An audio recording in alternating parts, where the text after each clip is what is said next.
Hare Krishna, we can't hear anything. Can anyone else hear anything? Oh, No.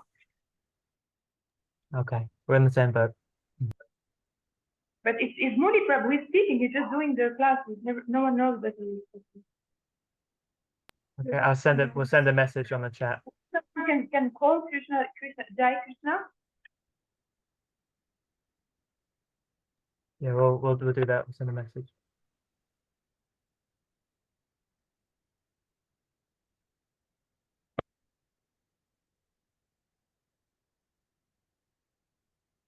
I think it's better to call him because I'm sure. Hare Krishna. I can hear you. Can you hear us now? No. Yeah, yes, you can hear that. Yeah, Okay. that's nice. That's perfect. This one's not on. Oh, it's on. Okay, let's try again, yeah? You can hear me, I presume. We missed the whole class so far. Oh, don't worry, there's not much. We haven't hardly started. The We mics cannot were hear quite you very quiet. Sorry. Can Say you again, hear one me person at a clearly? time. No. Hello? Hare Krishna. It's a bit better, still quite faint. Hmm. We can hear Murli Prabhu when he's speaking. You can't. No, it's very low. I don't know about the others, but This slow? Not very loud. Not very loud. Okay, we're trying to fix it. Just bear with us. Okay. Now? Okay. No, not yet. Not good? Okay. Can you hear me? I can hear you really well. Yeah, you're loud. Yeah.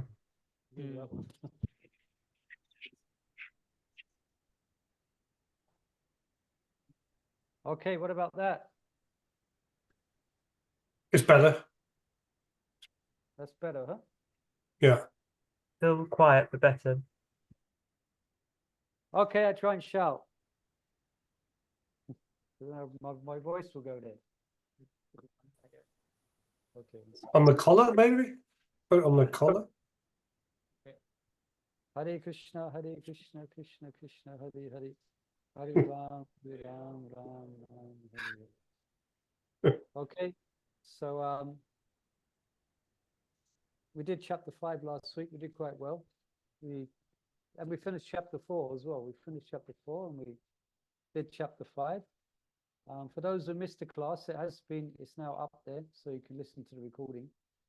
And it was scheduled that next week you'll start the next section with Mother Amala Manjari, but she's not able to come next week, so you'll be starting the week after. But next week you will have your what's called closed book little exam on this last section, yeah. So I mean, technically speaking, I'm hoping to cover chapter 6 today, but even if we don't, we can finish off next week. Sorry, Murli Manohara Prabhu. Yes. Oh, sorry. I was just gonna say, as the unit is starting not next week, the following week, we can have the exam then as well. So we can have potentially a day off next Sunday on the 18th, and then on the following week we can start the lesson off 10:30 sharp with the exam. And then we can resume the Unit 2 lesson. Is that okay? Yeah, everyone heard that? So next week you don't have to come in. You can, it's a day off, and then we'll resume from the following week.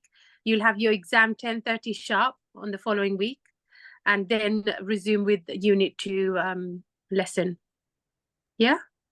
Okay. Sorry, on what chapter is the exam? You can just repeat It's that. gonna be from 4 to 6. Chapters 4 to 6, yeah? Okay. Thank you, Hare Krishna. Well, let's try and do it this week. I don't see why not. We can do. I've been preparing the notes for week. There's something not transcendental. There's something about the word day off. Everyone likes that word. Day off. I didn't know how else to describe it. Day off. No, you're right. I'm just saying. Remember, it's continent. You have a day off. Yeah, can do 64 rounds. Yeah, day off. In one sense, there's no days off in Krishna consciousness because it's just a holiday, you know? For the whole spiritual life is a holiday from material life. All right, so yeah, right. Let's just have a look at chapter 6, just a summary of it. You have this in your student handbooks. For all the chapters, you can have this. So it can be good to have a look through this, and perhaps you can keep an eye on it if you have it at hand as we're going through this chapter. Then you can identify the subjects as we move from one to the next. Okay. So 1 to 4. Hare Krishna, welcome. Hare Krishna. All right. So yeah, Ashtanga yogis. So remember chapter 5, the last 2 verses finished off with this description. The same what's achieved through Nishkam Karma Yoga. I'm sorry, Murli Prabhu, to cut you. There's viewers. We don't hear. We don't hear you. And nothing I can do. Right? Is it coming in and out? It means it seemed like devotees were hearing me, and now you're saying they can't. I can hear you, but I've got like a big screen or something. So perhaps it's something at your end, Mother Harini. You need to perhaps try and do something at your end. It seems like everyone else can hear me. It's very quiet for us, but we turned our volume up really high and then we can hear okay. Okay, so try that, Mother Harini. Try put some headphones on. That might be a little bit easier. Okay.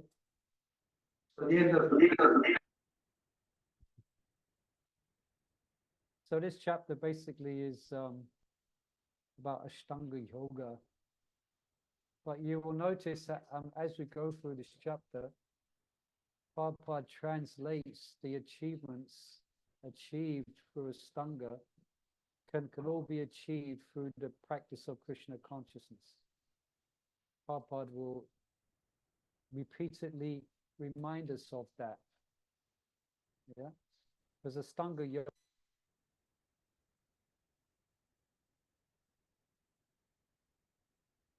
But by following Ashtanga Yoga, one can come to the level of transcendental knowledge. Yeah. So that's why it's been mentioned here. Yeah? Now Krishna is preferring the process. What does Krishna prefer? To work or to not work?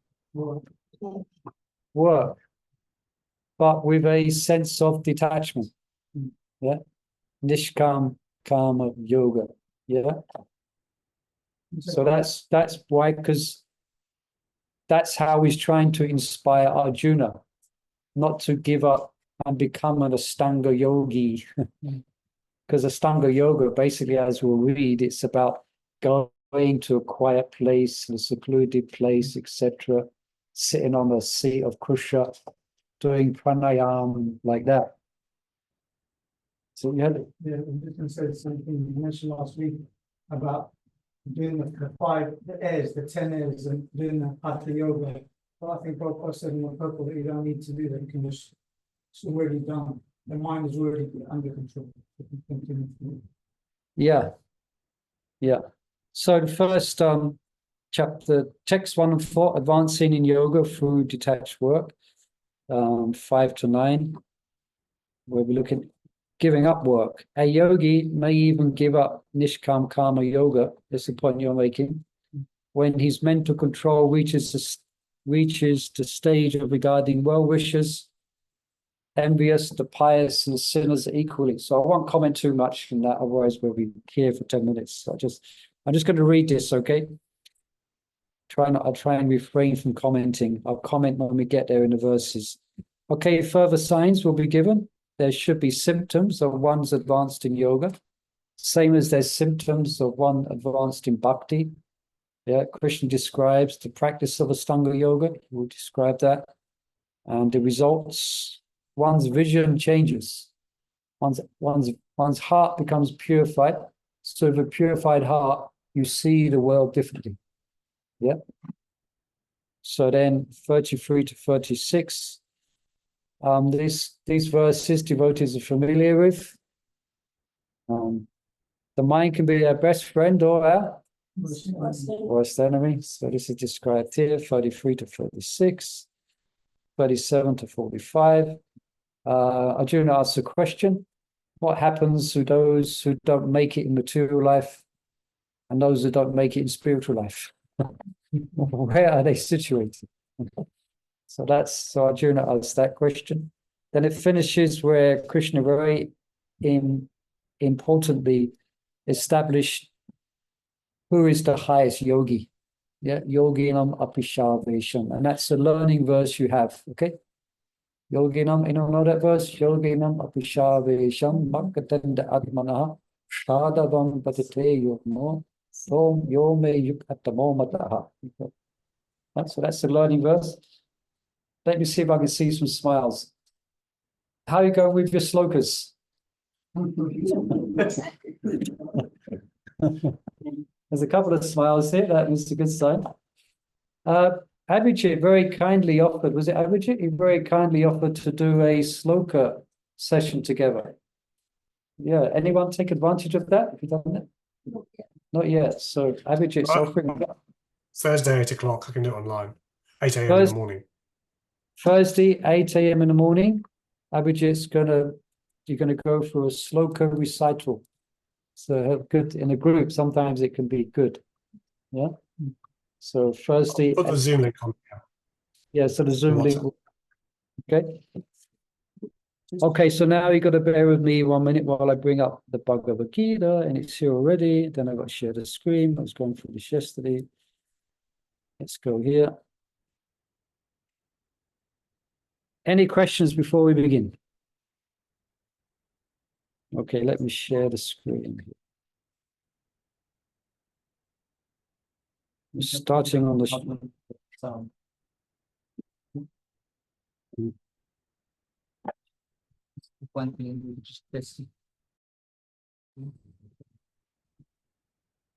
yeah.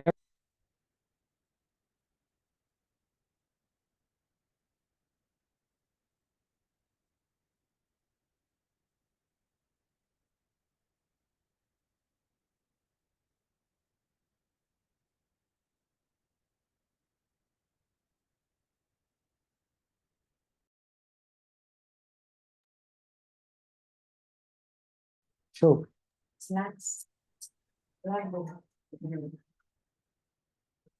Then we had these overhead projectors. Remember that? That was the next thing. The teacher said these overhead projectors. Is the sound quality okay?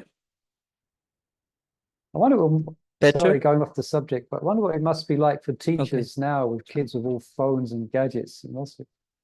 I think what they have, some of them have strict rules, you know, they have to leave it. They have a station where kids come in, they put their phones, you know.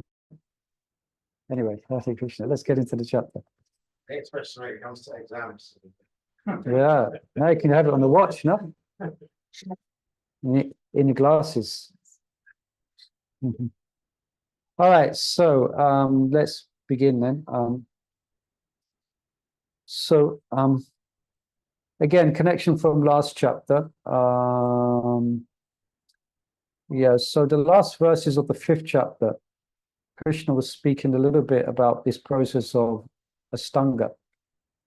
Not the last verse, but the verse before that. Let's just get it up.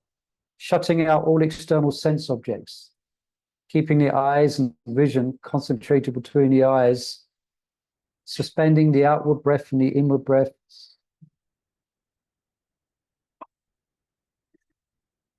Yeah. Controlling the mind, sense intelligence, the transcendentalist aiming at liberation becomes free of desire, fear, and anger. Okay. One who's always in this state is certainly liberated. So then we come to, that was the end of chapter 5. So then chapter 6 is dedicated to this subject. Yeah.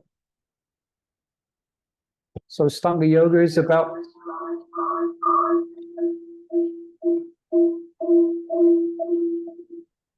it's a mechanical Sounds like a racket, no? Okay. It's a mechanical process, yeah. But still, although it's mechanical, the Astanga yogi, for success, even the Karma yogi, anyone, there has to be some bhakti, yeah, for them to be successful. So they're dependent on bhakti, but bhakti is not dependent upon the Stanga or Karma. It is independent, yeah. So that bhakti might not be what we recognize. The yogi will do Surya Namaskar, they may do, salutations, and they will proclaim, or they will envision the supreme. It may be an impersonal Brahman, but they will, their yogic perfections, they also have to accept the principle of Brahman, or the supreme. And within their practice, there has to be some all Parshana. Yeah. Now, Did if any of you, the- sorry. I just finished this point. And for instance, if you go to a yoga school or you study yoga, they will do one yoga session called, they will do a bhakti session for you, and they chant some bhajans. They get out the harmonium and they chant Hare Krishna. It will be a little bit of their yoga practice, which is part of their overall yoga. Yeah. But they don't realize that bhakti is actually the ultimate goal. Comes it. Sorry, Abhijit, was that you online? Yeah, I can put the question on WhatsApp later. It's a bit of a sign. Yeah, don't worry. Okay, no, okay. So, verse 1. Again, any questions, comments, please feel free to unmute, because I can't see your hands raised. So you need to unmute and speak up online if you have a question, okay? Okay, so Krishna says, yeah, Anasya kama phalam kayam kama karoti yat satsanyasi yogi cha nani agri nana chakriyaha. Excuse me, got to get my other notes up here. One who lights no fire. So, again, one who's unattached. So this comes up a lot, yeah? One who's unattached to the fruits of his work, but they, yeah. But work as he is obligated is in that person's actually renounced. Yeah, they may not be dressed like a renunciate, but if they're detached from the fruits of their work and they're working out of duty, that is actually renunciation. Yeah, and he's a true mystic, not he who lights no fire. Okay, so yogis, Brahmins, they will do a yagna. Yeah. But yogis, yogis, they will give up those rituals. Yeah. So that's a true person. That's a real renunciate. Yeah. So renunciation, so it has an external form for the sake of Varna and Ashram. Yeah. So sannyasis will show everyone the way that ultimately you have nothing at the end of life. So sannyasis will lead that lifestyle, just to remind us, yeah? But someone can be just as advanced in the just as detached and just as renounced, even in family situation. Or even like Arjuna, he's going to be fighting, but he's totally renounced on the fruits. He's doing it out of, in the end, he's been asked to do it out of obligation, but he will do it out of bhakti, yeah? And then someone can read this highlighted part here. Just someone here on site can read it. Hare Krishna, welcome. In this chapter, the Lord explains that the process of eightfold yoga system is a means to control the mind and the senses. However, this is very difficult for people in general to perform, especially in the age of Kali. Although the eightfold yoga system is recommended in this chapter, the Lord emphasized that the process of karma yoga or acting in Krishna consciousness is better. Okay, so Prabhupada will remind us of that, and Krishna ultimately concludes that at the end of this chapter. Yeah? Because unless you have Prabhupada's purpose to guide you through, you may think that Bhagavad Gita is presenting different types of yogas and you can take your pick. Yeah? You understand? Yes, yeah. And this, you could read this as well. At the These bottom. sannyasis sometimes artificially think that they have become liberated from all material duties, and therefore they cease to perform Agnihotra yajnas, fire sacrifices. But actually, they are self-interested because their goal is to become one with the impersonal Brahman. All right. But there's still some personal desire there. Okay, it's a bit more of an elevated desire than something material, but still they're thinking of themselves, so to speak. But the difference between a devotee is they're completely absorbed in serving Krishna and giving Krishna pleasure. Now, automatically, such bhaktas will experience unlimited happiness and contentment doing that. Yeah. But sometimes there's examples of bhaktas where their ecstasy becomes so much that they ask Krishna to take it away because it's getting in the way of my service. Yeah.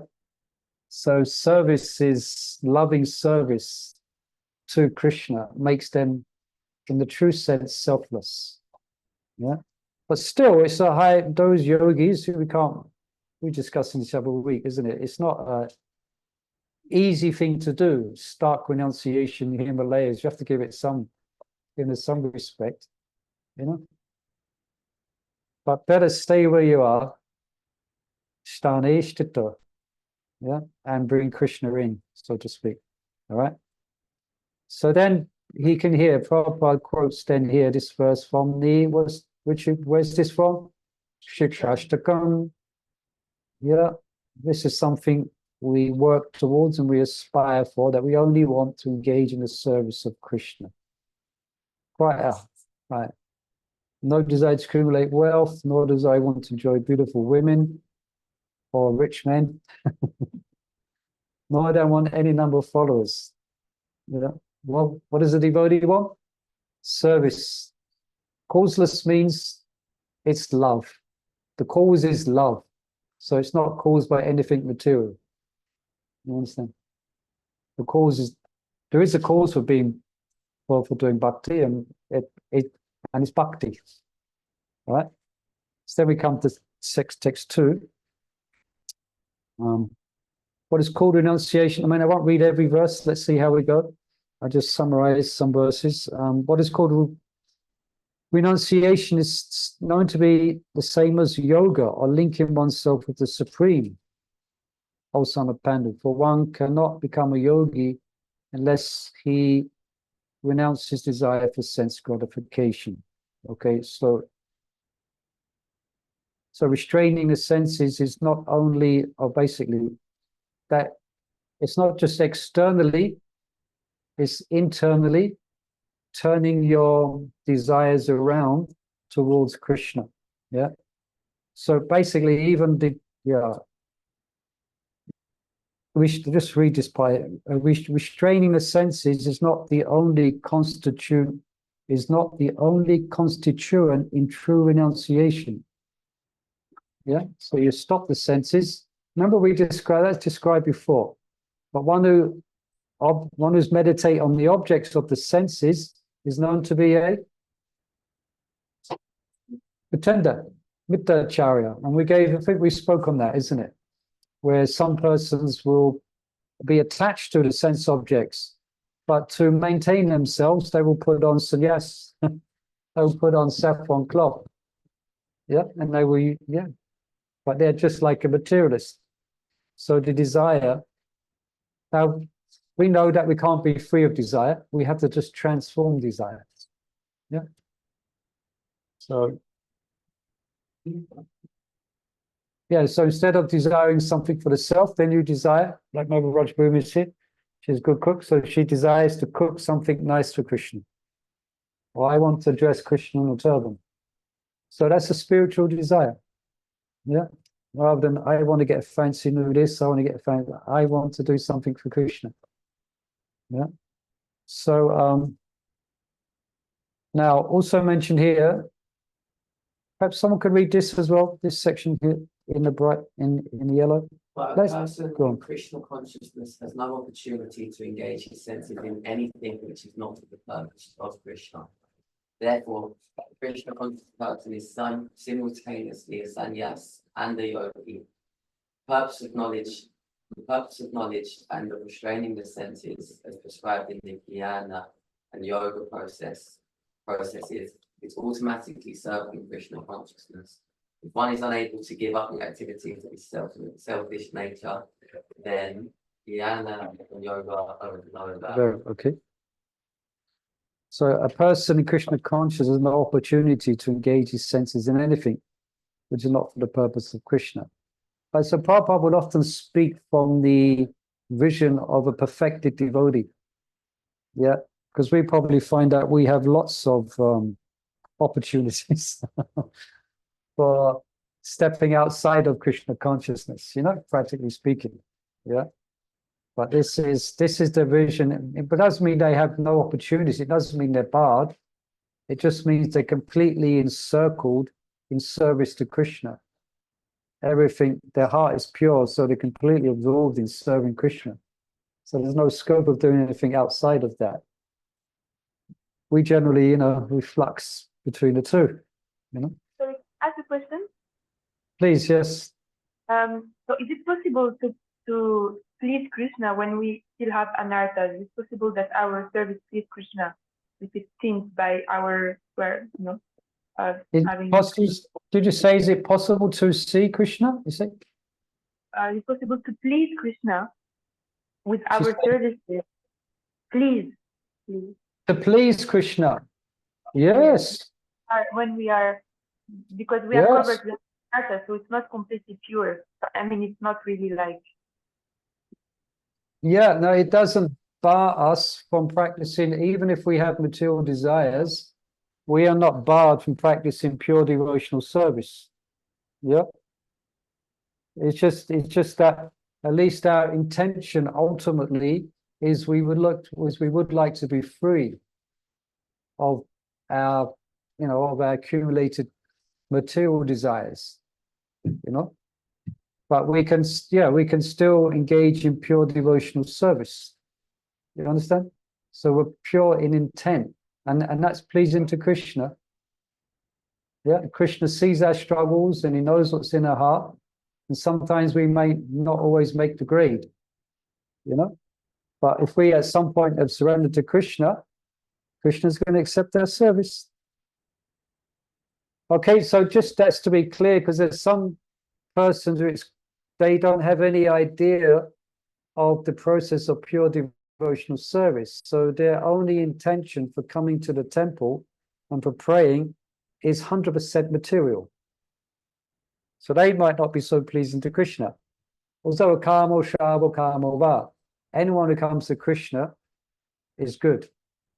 But if you look at it from another perspective, yeah, like it's.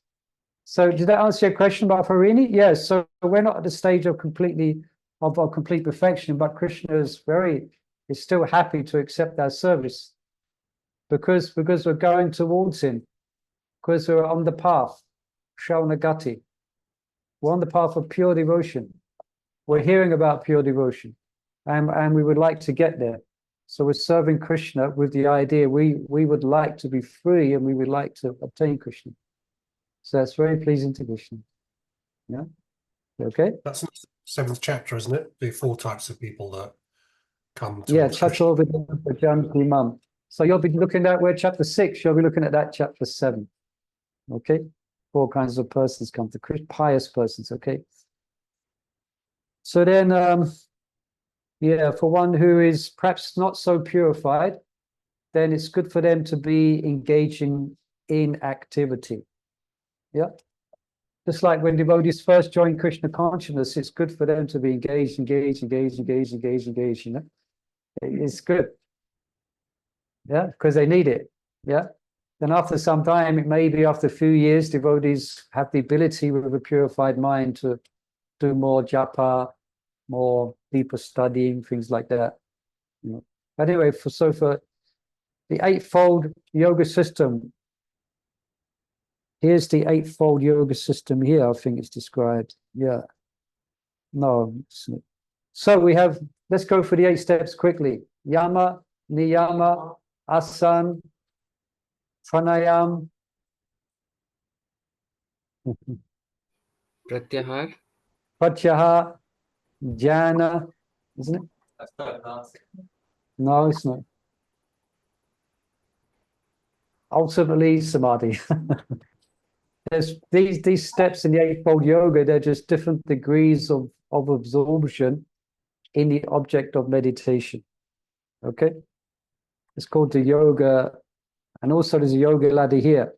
Jnana yoga, dhyana yoga, bhakti yoga, described here. So anyway, so for one who's elevated in yoga, then the cessation of all activity is said to be the means. Then Prabhupada says here, a Krishna conscious person, however, is free from the beginning, is situated from the beginning on the platform of meditation, because he always thinks of Krishna. And being constantly engaged in Krishna's service, he is considered to have ceased all material activities. Right? So from the very beginning, devotee is always distributing books for Krishna, cooking for Krishna, singing for Krishna, dancing for Krishna, yeah, cleaning for Krishna. Yeah. So that's text number 4. So yeah, so a person is said to be elevated in yoga when having renounced all material desires. He neither acts for sense gratification nor engages in fruitive activities. Yeah. So this is because of a higher, they're having a higher experience. It's called Param Drishta Navartate, or the higher taste, yeah. So they renounce material desires, and they have no desire for fruitive things in this world. Fruitive is the word that Prabhupada uses. It's not, a lot of people haven't heard of it, you know. What does fruitive mean? You expect. Yeah, we expect the fruit. We expect a banana back or some fruits. You know. You expect fruit. You're expecting some fruits. So yeah, what's the fruit of devotional service? More service. More service. Murli Prabhu, Please, yes. I thought I'd just help clarify this because it might be confusing. So when it says nor engages in fruitive activities, it means you do the same activities, but you don't want the fruits of them. It doesn't mean you stop doing the activities. Yeah, that's called Nishkam Karma Yoga. Thank you. Yeah. Yeah. All right. That was 4. Okay. I'll read this here. Without Krishna consciousness. Now, these are the highlights where Prabhupada is reminding us of the achievements, all achieved through the practice of bhakti. Prabhupada, so this is why I've highlighted some of these, yeah. Without Krishna consciousness, one must be always seeking self-centered or extended selfish activities. What does he mean by extended selfish activities? Huh? Family, charity, extensions of the self. Nationalism, yeah, extended. From the material point of view, it seems quite glorious that you're serving your family, serving the country. But for us, it's extended. Because, so in other words, all these activities should be directed towards Krishna. And that will automatically nourish the earth and everyone, what everyone needs, you know. So he is perfectly detached from sense gratification. Number 5, yeah. So here's another section now. With those sections, you took note of this section is great. So can you remind us when we go into the next section? Sure. Yeah. This is Yoga Rutha stage. Yoga. Yeah, a bit higher. Yeah. So these are nice verses to learn because one of the main contenders in spiritual life is the it's the mind. Yeah.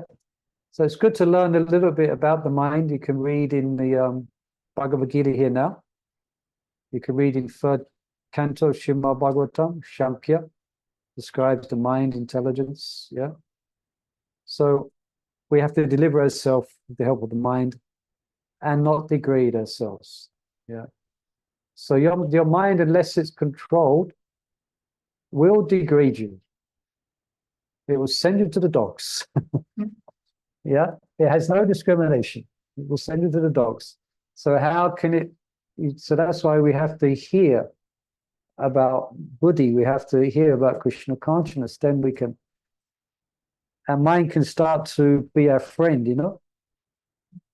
Yeah, our mind is yeah, can be a, because the mind is habituated.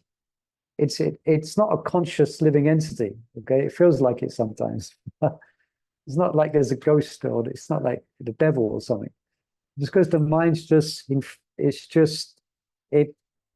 What the soul desires as happiness or experiences so-called happiness and distress through the medium of the body, the soul experiences the world, and the experiences which is acknowledged in the mind and senses, the soul identifies that as the self. You understand? So something you enjoy a certain type of food or meal, yeah, that's the impression you've got. So when you see that meal or see that food, you start, your mind already goes there, and it remembers the previous experience, and then you start to desire it. So Krishna consciousness is about reining in the mind, but we don't try and stop it. We try and replace it with thoughts and activities connected to Krishna. Right? So it could be a friend or it could be an enemy as well. Yeah. Some days your mind will be your good friend. Next week it will be your enemy. If your mind could be your friend for 10 years, then year 11 it will be your enemy. All right? So we have to keep on with the practice of Krishna consciousness, you know. All right. So as perhaps we'll keep the number 6. Self-study. Yeah, self-study. That's why I've got it in blue. So your first question, self-study. When is the mind the best of friends, and when is the mind the greatest enemy? Now I looked in the purple and I couldn't find an exact answer to this. It's there in the verse. So the mind is the friend when you conquer the mind. And when you fail to do so, it's the greatest enemy. You understand? He's very punctual, that guy. Very punctual. So this is Arjuna's greatest challenge. This is his greatest war he has to fight now. It's with the mind. He has subdued the greatest demigods, even fought with Lord Shiva. Yeah. Powerful warrior, world-renowned warrior. But his biggest war now is with his mind. Yeah. This is what Arjuna, this Krishna war now is explaining. Yeah. Then, part again, for one who takes to Krishna consciousness directly, perfect surrender to the dictations of the mind follows automatically. Okay. So Prabhupada often in encouraging and makes Krishna consciousness so easily attainable. So in one sense it is. Yeah. But if we take to Krishna consciousness directly, yeah, then we follow the dictations of the Lord automatically. And next verse 7. Yeah, here. One has conquered the mind, the super soul is already reached, or is attained tranquility. So then the dualities which is caused by the mind only, one rises above those dualities, which is caused by the impressions and inclinations of the mind. So in other words, you conquer the mind, you're going to, unbeknown to you, even unconsciously, you're going to be following the dictates of the higher self. Because say that's the Krishna within the heart. You're going to speak, you're going to act, you're going to do according to the directions of the super soul. So that means you're going to be free from entanglement, free from anxiety, and free from the dualities of the world. Happiness and distress, heat and cold, honor. We've got to face all of these in life. We've got to face happiness. We've got to face distress, heat, cold, honor, and dishonor. That's more of a difficult one. When people honor you, then they dishonor you. It's part of being in the material world. So the mind will make a meal of it. The mind will make a meal of it. You understand? If your mind is not controlled, if someone dishonors you, your mind's going to go. You go on and on and on. You know? But if you control your mind, okay. Sometimes I had that before, being entangled in a very difficult situation, you know, very unpleasant. And then about 5 minutes later, someone goes, "Oh, Babu, you're so this, you're so that." Yeah, be detached from both. All right? It's all the same thing. It's all the same. It's all the interaction of the three modes of nature. You follow? It's all part of being in the material world. Yeah. Yeah, there was my spiritual master was giving class the other day. And one devotee asked a question. Basically, the question was about what to do when a devotee does this and makes you feel really bad. That type of question, you know? You know, so my Guru Maharaj answered, basically, well, what do you expect in this place? I mean, it's the material world. Why are you so surprised? All right, everyone online can still hear okay? You're still with us? I just need to check in because I can't see you. I can only hear you. Someone say Hare Krishna online. Hare Krishna. Right. Hare Krishna. If it's another devotee that's done something, I mean, is it good to sort of softly tell them that that's not really going to help you progress? If you sort of, yeah, you can go down that line, but in one sense, we're going down the line of, yeah, you can, and there's all types of approaches you can have to that, you know, how it depends on your relationship and this and that. But really, we should, even as devotees, we should not be surprised if we're going to, might be upset or maybe something wrong from other devotees. We should have the vision of compassion, and we should have the division of grace as well, not to take it personally, you know. Yeah, there's many things you can go through like that. So 8, yeah. So here. So this is, this is going, these are different stages here. This is interesting. So someone who's purified heart, again, their vision is changing. So the idea by following Bhakti, by following Yoga, Bhakti, your vision changes because your heart changes. So therefore your vision changes of the world and what's of value and what's not of value. It will change. So here, someone who's situated in transcendence, they're self-controlled. They see pebbles, stones, and gold as the same. All right. So in other words, no amount of gold can do anything for my consciousness, for my spiritual path. Yeah. So it's quite a thing, you know. If you put some pebbles on the street and you put some gold, you'll see the difference. For them, wealth means everything to materialistic people. Yeah, it means absolutely everything. Yeah. Yeah, one time, it's a bit of a side, I was there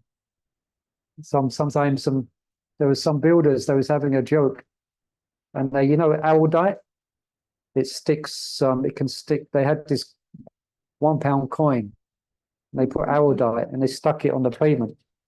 And I was watching everyone come past to see the gold and go to try and pick it up. I was having a good laugh, you know. It's only £1.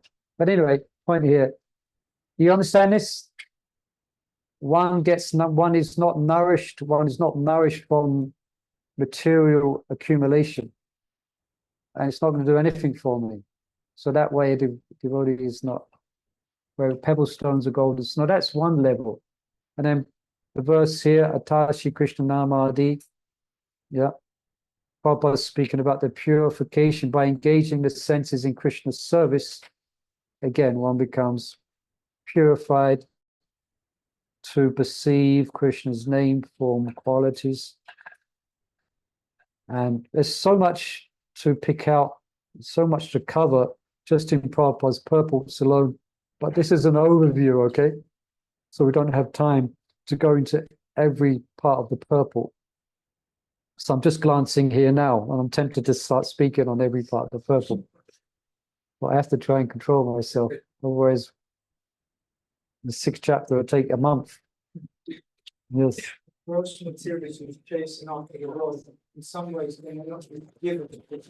They don't have that place. They don't know. They're thinking that's the highest. Well, yeah, you use the word forgiven. Yeah, he can. Yeah, that's just life. That's just life. There is no other option. Yeah, for some. Yeah.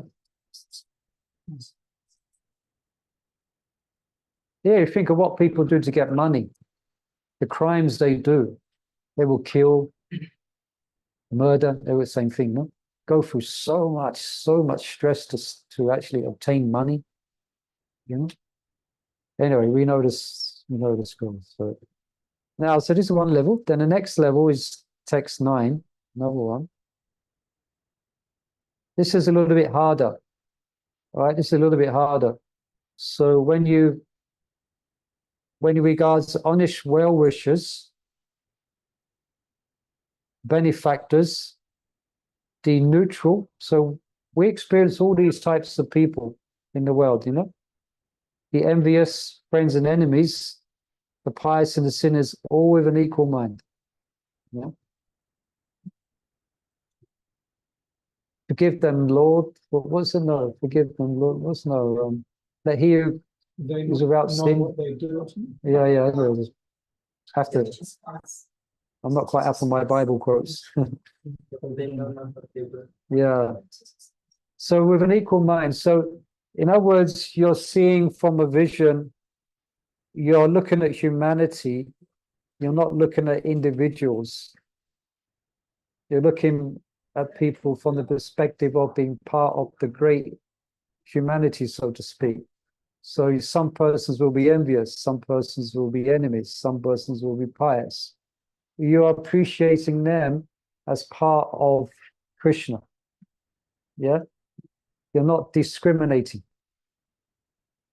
Yeah? You're not discriminative, even if they are envious towards you. Yeah, it's a good practice. If you go on book distribution, you meet all types of people. And you get to learn to not take it seriously when 300 people ignore that you exist. You get a bit detached when you're trying to approach 100 people and they all just make out you don't exist. It's good. That's why begging, sadhus will beg in order to learn this detachment. Yeah. Some people will slam the door in their face. Some people will go, sadhu. But that's all what they put themselves in that situation to experience duality, so they can practice being detached. That's why yogis would expose themselves to freezing cold in the Himalayas, raging heat, in order to experience it, but within to say, I am not that. Yeah, so they will expose themselves to difficulties. So they can learn detachment and ultimately depend upon the Supreme for their sustenance. Yeah, that's why some yogis, they will make vows that there's some yogis or some sadhus will beg from houses. They will choose just 3 houses or 4 houses to beg from, and whatever they get, they're satisfied with, and they won't beg from the same houses, because if they go to one house, they get nice chapati, thick chapati. The next day they think, wow, that house has got really thick chapati. means they're becoming attached. So then I would beg from some other houses. And some sadhus will eat fruit, but they won't pick it from the tree. They'll only eat fruit that has fallen from the tree. And some sadhus won't even beg. They will wait for someone to give them food, and they won't ask. So they're completely putting themselves under the protection and nourishment of the Supreme. Yeah. It's quite, in the Mahabharata it describes, I'm just studying it now, the Mahabharata. Some sadhus will walk in a direction which the wind blows. They have no plans, no destination. Whichever way the wind blows, they walk that way. Some sadhus will never look behind. Never look behind. Just keep walking. But don't worry, we can achieve all that level of detachment by practicing Hare Krishna. It's good practice. Sometimes we get to practice it in the temple when you're queuing up for prasadam, and as you're getting close to the queue, all the donuts are going. Detached on detached. Not really. Am I going to get a donut? Am I going to get a donut? Detached. Or you come on late and there's no prasad left. Okay. Detached. Well, in the purport here, Please, yeah. about the mind giving problems, and then here it says should live in a secluded place. That's in the purport. Huh? Yeah, this is sorry in the translation. in the translate. It's the next. Is it this verse or the next verse? 10. Are we on 10? 10. No, we're going to 10 now. I've been going on about 9. Yeah. So that's a higher level, yeah. A bit higher level than just being detached from things and stuff, but being attached from what people say and what people do. It's a bit more difficult. But isn't it very difficult, like, let's say somebody is a sinner, somebody is a killer or murderer, or maybe something like that. How can we look him with the equal mindset? Like, Well, same that, yeah. Well, we have to. Yeah. Same. like, how can I see Krishna into him? Like, he's a. Well, that's a test, isn't it? That's what's being. That's the vision of a transcendentalist. It doesn't mean that that person shouldn't be held accountable. All right, we have laws in order for society to function. Otherwise, it will become hellish. So there's laws that people have to follow. Yeah, but over and above that, there's a vision of a transcendentalist. Yeah, ultimately, as Nine said, who feel compassion. Why are they acting like that? What is a series of events that have led them to be in that state of mind, in that position? So they are just helplessly. So you understand? So, yeah. So it doesn't mean we praise or persons who step over morals, over basic principles, should not be held accountable.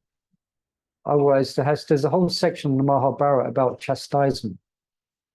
Goes for pages about how chastisement is needed in society, in order to regulate society.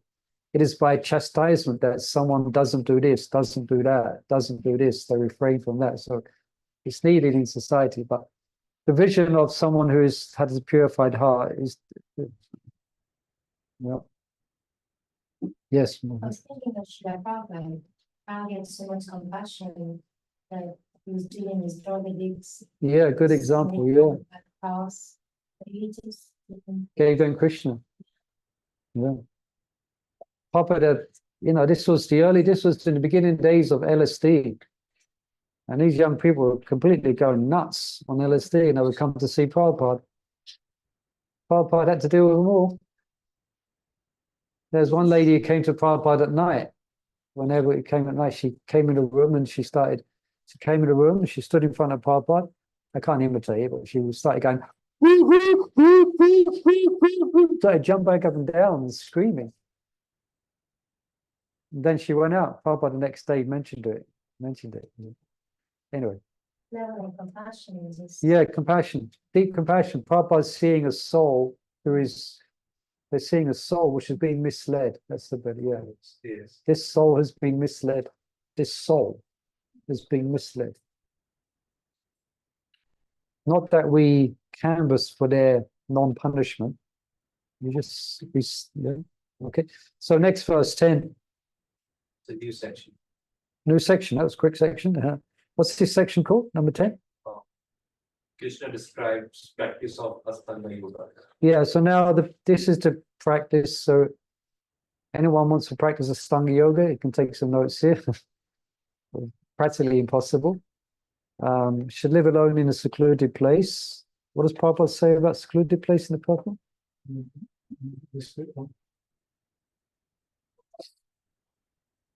Generally, for us, this means we try to live as much as we can in association of devotees. There are some devotees who, in order for their bhajan, they're called bhajananandis. But generally, the classic practice of yoga is that yogis will be on their own. Yeah. As soon as you get two people, it can be distractions. So generally, yogis, that's what they live alone in a secluded place, fully control his mind, free from all desires for feelings and possessiveness. Yeah. So can I ask a question? Please, Mother Harini, yes.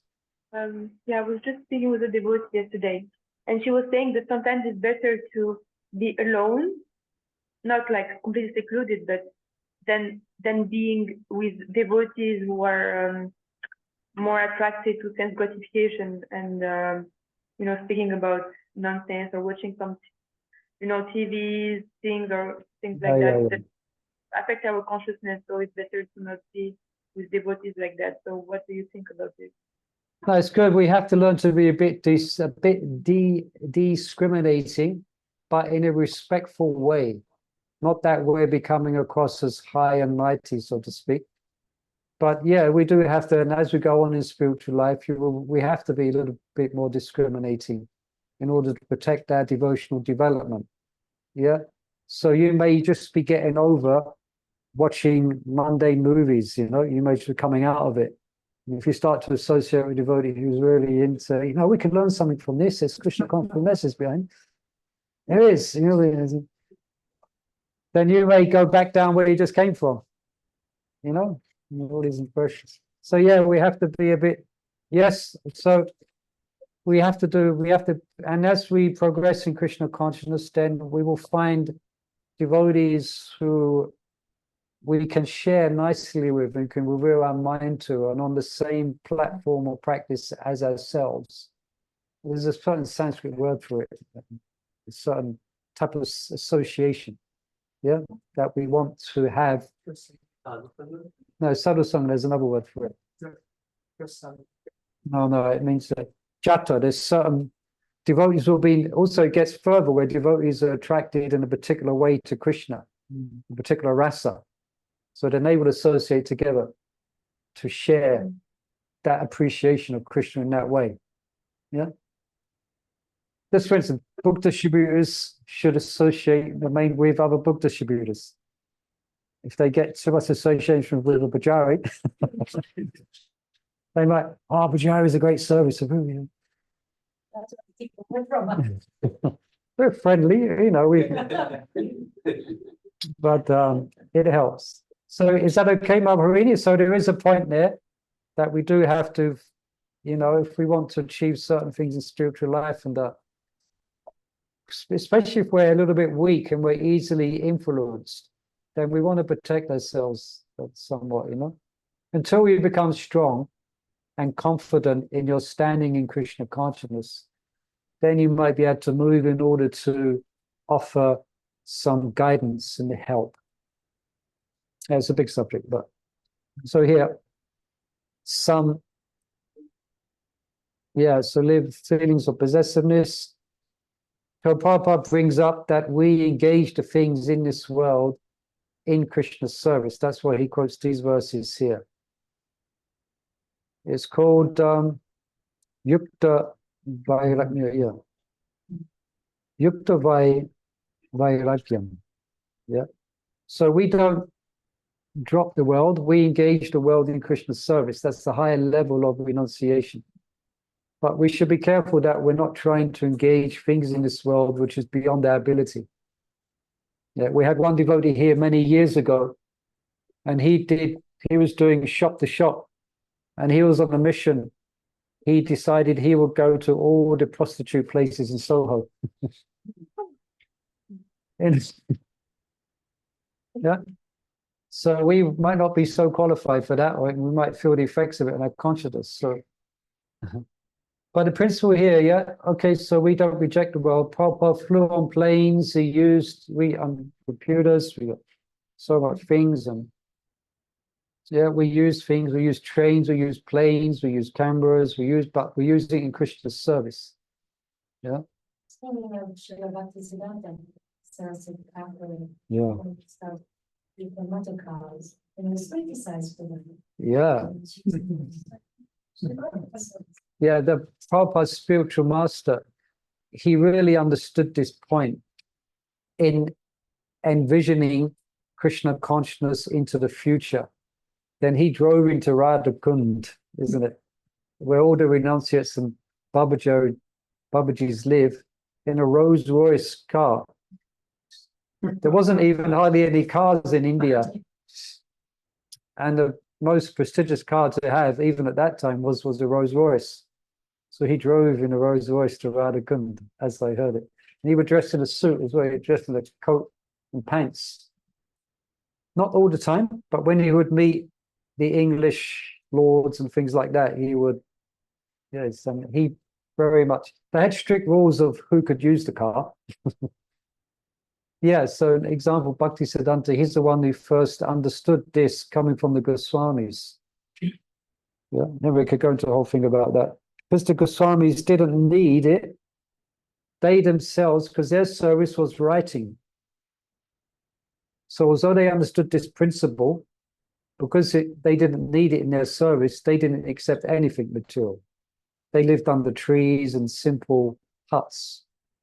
But because their service didn't require it, they didn't live in palatial houses or temples.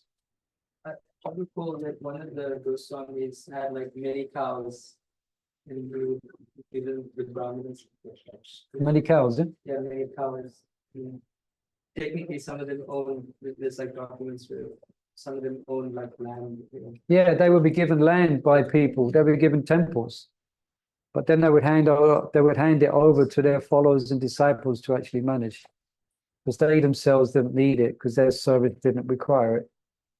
Okay. Does it mean like it is okay to have material possession, but if it is used in this? Yeah. So is it okay to have material things used in Krishna's service? Yeah. It is. So how to judge by what level of things you can have, because it's different for everyone. What is your quota? You know, do you go for a 3-bedroom house, 4-bedroom house, detached? You go for a house in Richmond or bed sitting tooting? What's your situation? You know, how do you judge that? One way to judge it is if you're getting distracted from your basic spiritual practices of chanting the holy name, associating devotees, then you may consider, oh, perhaps I'm over endeavoring here, because it's taken them away. So you have to balance it. Sometimes you go right one way, then you go the other way, but then you have to find a balance. So you've got your material situation, at the same time you have your spiritual practice at the same time. And it doesn't come overnight. Some devotees will go right one way, you know, or might they go right the other way and try and be too detached. And they got family and kids and things like that. So, but then how do we know that we are going through like in a wrong direction? Let's say we are going when too you're material. spending less time with the devotees, when you're spending less time with the holy name, when you've got no time anymore to chant the holy name, then you might have to readjust, you know.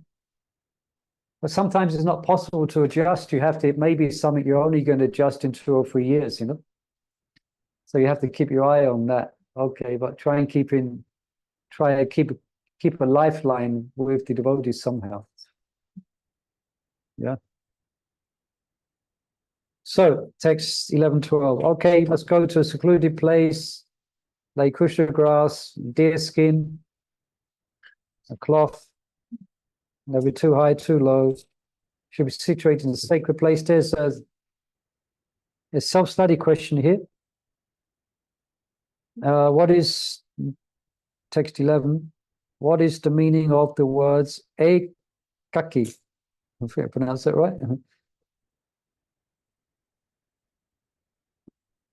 I thought I had this noted, but There was one in the previous one, it was highlighted. oh, here, yeah, sorry, it's number 10. It's not, yeah, 10. So if you look in self-study, question number 2, English meaning of the word ekaki means alone, simple one. So you'll get asked that, what does this word mean? So alone, pretty simple. Then the other word is here, solche, in a sanctified place. Okay.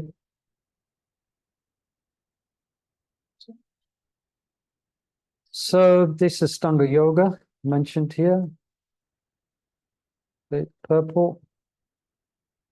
Prabhupada brings in Krishna consciousness, okay? And sacred place refers to a place of pilgrimage. It mentions the Yamuna, where the Ganges flows, Vrindavan, Mathura. Yeah. The so-called yoga societies in big cities may be successful in earning material benefit, but they're not suitable for the actual practice of yoga. Actually, the real practice of yoga in the traditional sense of the term, as it means it's not for losing weight, it's not for getting healthy. So I use it for health. I do yoga for health, so I can serve Krishna. But originally its purpose was something other than it is now. Some people do transition though, actually. They take up yoga and they become sattvic. And from their sattvic lifestyle, they become attracted to bhakti. And sometimes we have some preaching outlets which are, which attract people in that way, So Prabhupada brings out the best means of spiritualization is Hare Krishna, Krishna Krishna, Hare Hare, Hare Rama, Hare Rama. And he says there is no other way, there is no other way. No one comes through to the Father except through chanting the holy name. Okay? God's holy name. Okay. Okay, and more here. How to, even you can use this in japa, no? Hold one's body, neck, and straight in a straight line. Stare steadily at the tip of the nose with an unagitated, subdued mind. So this is what sorts out a real yogi from the modern yogi, completely free of sex life. Okay, if you had a yoga studio and you membership requirements, no sex. You want to get many people sign up, but that's the basic requirement for yoga in the traditional sense of the term. There's no sex life. Yeah. And then because then you focus your energies within the heart, make me the ultimate goal of life. So that's bhakti, yeah? So that's the bhakti part, where yoga has to be dependent upon bhakti, like a Stanga yogi. So it's mentioned in the verse. It's here. It's quite straightforward. Make me the ultimate goal. Now that conception of me may be different for different yogis, Brahman, Paramatma, but the idea they want to achieve the supreme. It's not just for some mystic power. That means they fall from the path if they become attracted to those things, Ultimately, if they're good yogis, they start to attract followers. So that's the test for yogi. And some yogis will start a big business and start a whole big multinational cooperation, There was without getting sidetracked too much, and I want to read this book again. I read it twice, but I want to read it again, is Radhanath Swami's Journey Home. Such an amazing book, where he met one yogi. He spent some time with one yogi who had great powers, great powers. He could tell the future. People were coming to them, and he would be able to have through the window of their eyes, he could see into the issues in their mind, you know. Then he would, you know, he would give them directions. And powerful. He was attracting, many people were coming to him. Yeah, hundreds of people coming. Then one night he just disappeared. He didn't want it. He just got up in the middle of the night and walked deep into the Himalayas, and no one saw him ever again. You know? That's a real yogi. He had hundreds of people were coming to him. They were offering him, "Come, I'll pay for you to come here, to go there. You can teach us there. You can teach us that." So one night, they all woke up and he was gone. He walked into the Himalayas. He didn't want anything, you know. So that's real. He passed the test. He passed the test. So there's tests for yogis. There's tests for bhaktas as well, you know. There's tests on the path of achieving Krishna. Yes. Krishna's religion. Yeah. He didn't like followers. Yeah, he didn't like followers. He was attracting followers, so then he started his bhajan next to a toilet. Wasn't it? It was a Indian public toilet. Nothing against India. Nothing against India. Yeah. So it wasn't like a toilet in Marks and Spencer's. Open planned. Smell. So like he was doing one Babaji, Gogosholas Babaji, he was chanting the holy name. Yeah, the people were coming to him, so he got fed up. "Oh, Sadhu, Sadhu, can you give me mercy? Sadhu, Sadhu, give me this." And it would interrupt his bhajan. So then he set up his bhajan, not in a toilet, I think, but right next door to a toilet. So no one really wanted to come when we were leaving. There's some Babaji, one of, I think it's Gokushore, another Babaji, then yeah, he's another professor, Avadut. Yeah. Sometimes they would do things to distract attention from themselves. They would deliberately create a situation where it looks like they're fallen. Yeah. In order that people will ignore them. Yeah. And they will do things like that, you know. And some yogis will do things like that because they're entangled in things like that. All right. So yeah, because they don't want to be interrupted in their bhajan, in their spiritual practice. So okay, so more here. Let's go on. Prabhupada speaks about brahmachari here, because it's mentioned here about celibacy. Brahmachari is mentioned here. This is what brahmachari is. To help one completely abstain from sex and indulge in words, mind at all times, under all circumstances, and in all places. So to that, you really got to go to Himalayas. Yeah. But this can be achieved through Krishna consciousness. Yeah. Fulfilling your heart and mind with affection and priti for Krishna. And then this is the verse that Vamsivat was looking for this morning in the class. Vishaya nivatante neheshadehana vajo rasham vajo pyasya param drishna navate. So this is ultimately how you're going to go through all these tests and allurements, because you're having a higher taste. You're having a higher experience in your consciousness. So therefore, you're automatically not attracted to the lesser things because you're content. Yeah. So this is, Prabhupada says here, such a restrained householder, brahmachari, may be accepted in the bhakti. Yeah, there's some schools that you can't practice, you can't join unless you renounce the world. You can't have any connections with family. Even your mum can't visit you. Cut completely. But bhakti is not like that. You can practice bhakti as a householder, etc., because it's so powerful. The principles of bhakti is so powerful that you can achieve this level of detachment even within the material sphere without having to go to Himalayas. So he says, yeah, they require complete abstinence without compromise. In a bhakti school, however, a householder brahmachari, okay,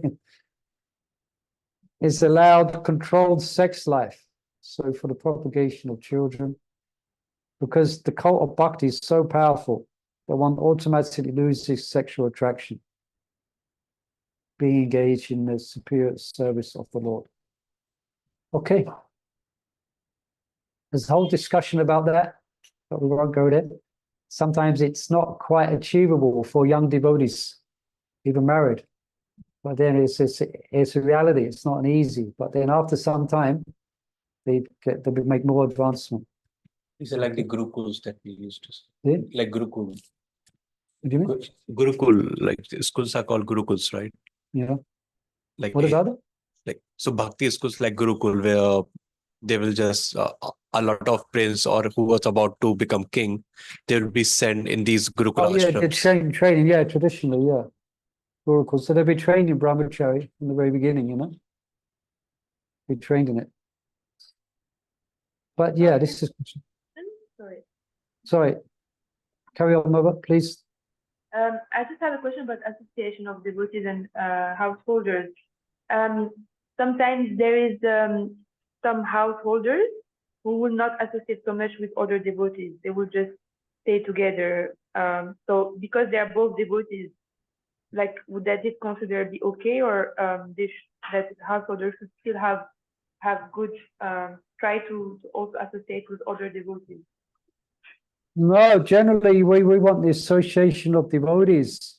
It should be natural. Like, yeah, we want the association of the temple. We want the association of sadhus. Okay, so some householders may be in a situation, they may live in such a situation where that's not always available, but we should always want to seek it out. They should invite devotees to their home, for example. Yeah. We want to be in a sangha of devotees. As like sometimes, I guess I should. Sometimes dare I say this? Sometimes the wife needs a break from the husband. Sometimes the husband needs a break from the wife. And that's why, you know, you have a village setting. In the village, then there's a whole village, and sometimes, you know, there's a whole, you understand? It's not all living face to face with each other in one place. It can be quite intense, you know, especially if they have a young child and they're living in one place and it's just them two and there's no other.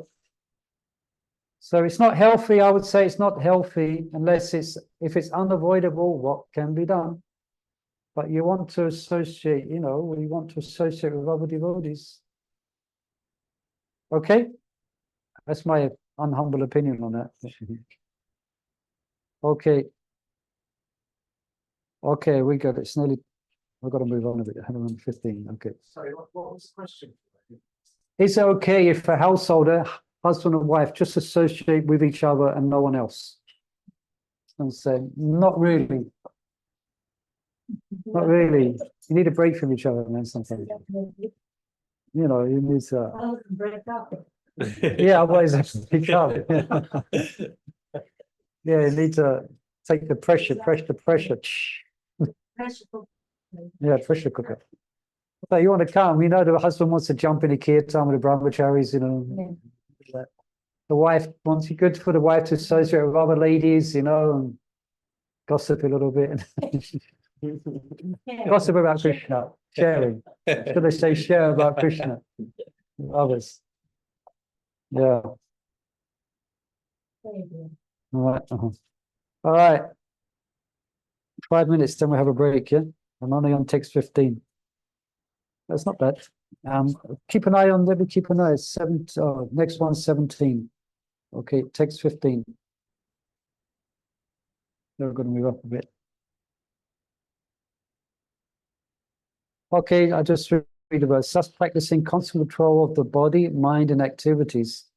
The mystic transcendentalist, his mind regulated, attains the kingdom of God. Yeah, or the abode of Krishna by cessation of material existence. So then the goal is mentioned. So I just read here, the ultimate goal in practicing yoga is now clearly explained. This is the goal. The yoga practice is not meant for attaining any kind of material facility. It is to enable cessation of all material existence. One who seeks an improvement in health or aspires after material perfection is no yogi, according to Bhagavad Gita. Okay. 16. Yes, such a Because you mentioned, I think about 10 minutes ago, that you were practicing yoga for health reasons. Yeah, Prabhupada not allow it. Yeah. It's curious. How can I justify that? Yeah. Well, it's quite simple in one sense. Just like Sanatana Goswami and Rupa Goswami, at some point in their devotional practice, they wanted to commit suicide. Yeah, Lord Chaitanya came to know of it. And he said, what right do you have to commit suicide? Your body doesn't belong to you. Actually belongs to me. I have things that I want to accomplish through you. So you have no right. And even if you do commit suicide, he said, if I could attain Krishna by committing suicide, I would have committed suicide a long time ago. You know? So basically, we should keep, Bhagavatam says, Sukadeva Goswami says, one should desire only a healthy life and self-preservation. For the goal of life is a Krishna consciousness. So for my health, so I can practice Krishna consciousness. Yeah, I used to have big problems with my back and all the time, but now I try to keep myself a little bit fit, and it helps me to do devotional service. So for that reason and that reason only, to keep fit, basically. But I'm very clear that the yoga I do is not going to mean I'm going to achieve bhava or Krishna prema from it. No, I'm quite very clear of the benefits of it and its limits. Yes. Srila Prabhupada introduced a morning walk. Yeah, Prabhupada on the morning walk. Yeah. Yeah. I was continuously wherever he was. Yeah. He would maintain that morning walk. Yeah, that's. I get keeping distracted, but there's a story behind that where Prabhupada had a heart attack, and they had no one. It was a holiday. I think it was the American Independence Day. No one. They couldn't get any doctor. Then they phoned up the charitable doctors. No one. Then finally they found one doctor to come out, and he came. But he was drunk. Yes. And it was seen proper, and then the conclusion was that all the disciples, all the followers were, what, tell us. Then his conclusion was, what was it? Tell the old man that he's doing too much of chanting. Tell him he needs to get out and go for a walk. That was his advice. So Prabhupada took that as a message coming from God through that drunk person. And from that time on, he went out for a morning walk every day. Yeah, tell that old man he's doing too much chanting, and then he goes out for a walk. Yeah, he's praying too much. Yeah, tell that old man he's praying too much. He should go and chant. He should go for a morning walk. Is that okay? Yeah. All right, let's stop till 12:15. Yeah, Hare Krishna. Then we'll have a bit of a race to get through the rest of them. Srila Prabhupada ki jai. Hare Krishna. 12:15. Recorded right now. Okay, welcome back, everyone. Part 2. Hare Krishna. So you have a self-study question. What is the result of extravagance in eating, sleeping, and defending and mating? So that's described here. You can see this in highlighted at the top. Can block advancement in the practice of yoga. Okay, self-study question number 3. Okay.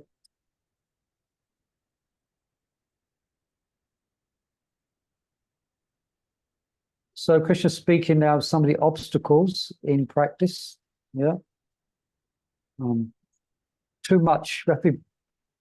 Yoga means balance. You have to be balanced. So too much eating or too little.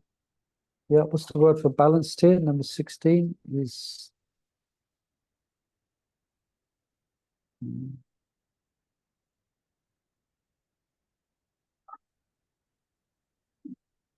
Doesn't say. Anyway, balance, not in eating too much, eats too little. And Prabhupada in the purple, he mentions about diet here. He brings out simple sattvic foodstuffs. Yeah. He mentions about devotees, they fast as recommended in scripture, not according to whim. Yeah. So we fast on Ekadashi, different levels of fasting. We fast on Janmashtami. And Prabhupada, one who eats more will dream more, etc. Prabhupada here gives sleep. One should not sleep more than 6 hours daily. Another place, Prabhupada gives 7 hours. You might find it. But if you need to sleep more, then you sleep more. But generally, we try not to be like a licentious materialist and stay in bed for 12 or 13, 14, 15 hours a day. Because we got important things to do in Krishna's service. So then he mentions numbers. This is further described. Number 17. Self-study question there. Papa brings out about, he says here, Avyakta Kalabvam, that's actually a description of an advanced devotee at the stage of bhava, but basically it doesn't waste time. Yeah, so that's why a devotee doesn't like to sleep too much. You don't want to waste time. Yeah. I think it gives the example here of Prabhupada himself would sleep very little. And he gives example Rupa Goswami, who is ideal in that respect, who would not sleep more than 2 hours a day, sometimes not even that. So you can't imitate that, okay? You can try and see what happens, or see what doesn't happen. Yeah. But generally we want to, we should be regulated. Recreation, what is recreation for devotee? Vishnu Chakravarti Thakur says walking is a devotee's recreation. You may have different recreational things you do in your devotional practice. Watch Little Krishna. Might be something recreational you do, something that's a bit lighter for you, but it's connected to Krishna. Wrestling for brahmacharis. Swimming, Vaishnav sport. Yeah, eating prashadam, recreation. Yeah, like here it mentions, eating, sleeping, recreation, and work. Then you can, means you balance life, which means you become free, because material pains comes from unbalance. Like unregulation, unbalanced life leads to sickness and disturbances of all types. So the more you can be regulated in your life, the better you will be with yourself, the better you will feel, the less sick you will get, etc. Yeah. So then, so Krishna described how to meditate. Now he's going to describe the perfection. Some beautiful verses coming up here, what it actually looks like. Perfectional stages. Disciplines his mental activities, devoid of all material desires. Then one is situated in yoga. And he quotes these verses here. Prabhupada often quotes them. This is about Maharaj Ambarisha, Matpada devotee. He engaged all of his senses in serving the Lord. Yeah, Maharaj Ambarish. His hands in cleaning, his ears in hearing, his eyes in seeing the form of the Lord, his body in embracing devotees, smell lotus flowers, off the tongue in tasting tulsi leaves, legs in going to pilgrimage, etc. And all his desires in serving the desires of the Lord. Yeah. So that's how a devotee is in a role that comes up to of a yogi. All the senses are engaged in the supreme. Yeah. Yeah, give the English meaning for the term yukta. Text 18. Did that come up here? Yukta. Someone's coming in. I didn't put it in green. Yukta, he said it. Well situated in yoga. So this is someone who's well situated in yoga stroke Krishna consciousness. Yeah. They're well established in bhakti. Yeah, they're free of mental the wranglings of the mind. And then this is a beautiful poetic verse as well. Try and you can envision as the lamp in a windless place does not waver, so the transcendentalist whose mind is controlled remains always steady in his meditation on the transcendent self. Yeah, you see a candle, one slight wind. And someone who's steadily meditating, they're not agitated by the winds of the modes of material nature. Their flame of spiritual practice burns steady. Nice description. Huh? Nice. And then this verse is a wonderful verse. Sometimes I point this verse out when I'm distributing books to some people. Someone like to read this? Perhaps let's have someone online. Make sure you'll stay there with us. Someone can read this verse online. They've all left the line. Are you still there? Which one, Prabhu? This one here that I've highlighted. In the stage of perfection, called trance or samadhi, one's mind is completely restrained from material mental activities by practice of yoga. This perfection is characterized by one's ability to see the self by the pure mind and to relish and rejoice in the self. In that joyous state, one is situated in boundless transcendental happiness, realized through transcendental senses. Established thus, one never departs from the truth, and upon gaining this, he thinks that there is no greater gain. Being situated in such a position, one is never shaken, even in the midst of the greatest difficulty. This, indeed, is actual freedom from all miseries arising from material contact. Nice, isn't it? So succinct and it's so descriptive. And whenever you read it, it sounds attractive, isn't it? Oh, it sounds so great. I would like to be like that. It sounds so nice. Yeah, that's actual freedom. So Papa gives a lengthy purport. We don't have, just pick up a few things. Down to the bottom, this natural transcendental pleasure is the ultimate goal of yoga. Ananda myo bhyashat. This quoting from the Vedanta Sutra. And guess what he says? It's easily achievable through devotional service or bhakti yoga. Yeah, this is about Astanga, but the perfections are achieved through bhakti. This will be described vividly in the 7th chapter. It's coming next, okay? And we have another self-study one here. I've got it in green here. And what's the verse? 23.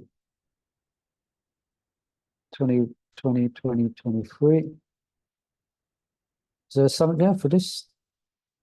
Yes. Yogis who are attracted to what cannot attain the stage of perfection. Self-study question. Yogis who are attracted by the byproducts of yoga, mystic powers, etc. They cannot attain the perfection, which is absorption in Krishna. Look at that. So self-study question in green.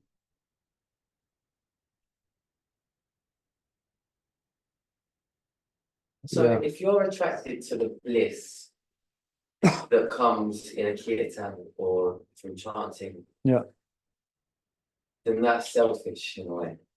No, because what is that bliss? It's Krishna's mercy. It's devotion. You're attracted to Krishna. That's what that bliss is. So if I go into the kirtan or into japa with the intention of, or a small desire of having that feeling of bliss, then that's still devotion. If you understand that you want Krishna, the bliss you experience is because Krishna's present in the holy name. Yeah. So that's you want Krishna. Krishna, I want you. You know, and understand that the bliss may come or it may not. Yeah. That really is not within our control. Yeah. At least at our stage of bhakti. That's the divine sweet will of Krishna, or the grace of the association of devotees. But you should understand that when we experience bliss, we're actually experiencing Krishna, because he's the where's our all pleasure. So we experience devotion and attraction to Krishna. So we should desire that. Yes. We should desire it, you know. But there's a subtle thing, yeah, we don't, but understand that it might not always be there. Still, my Lord, I will serve you. Even if it's not there, the bliss is not there, I will still serve you, my Lord. It's your kindness. You gave me this. You may not give me.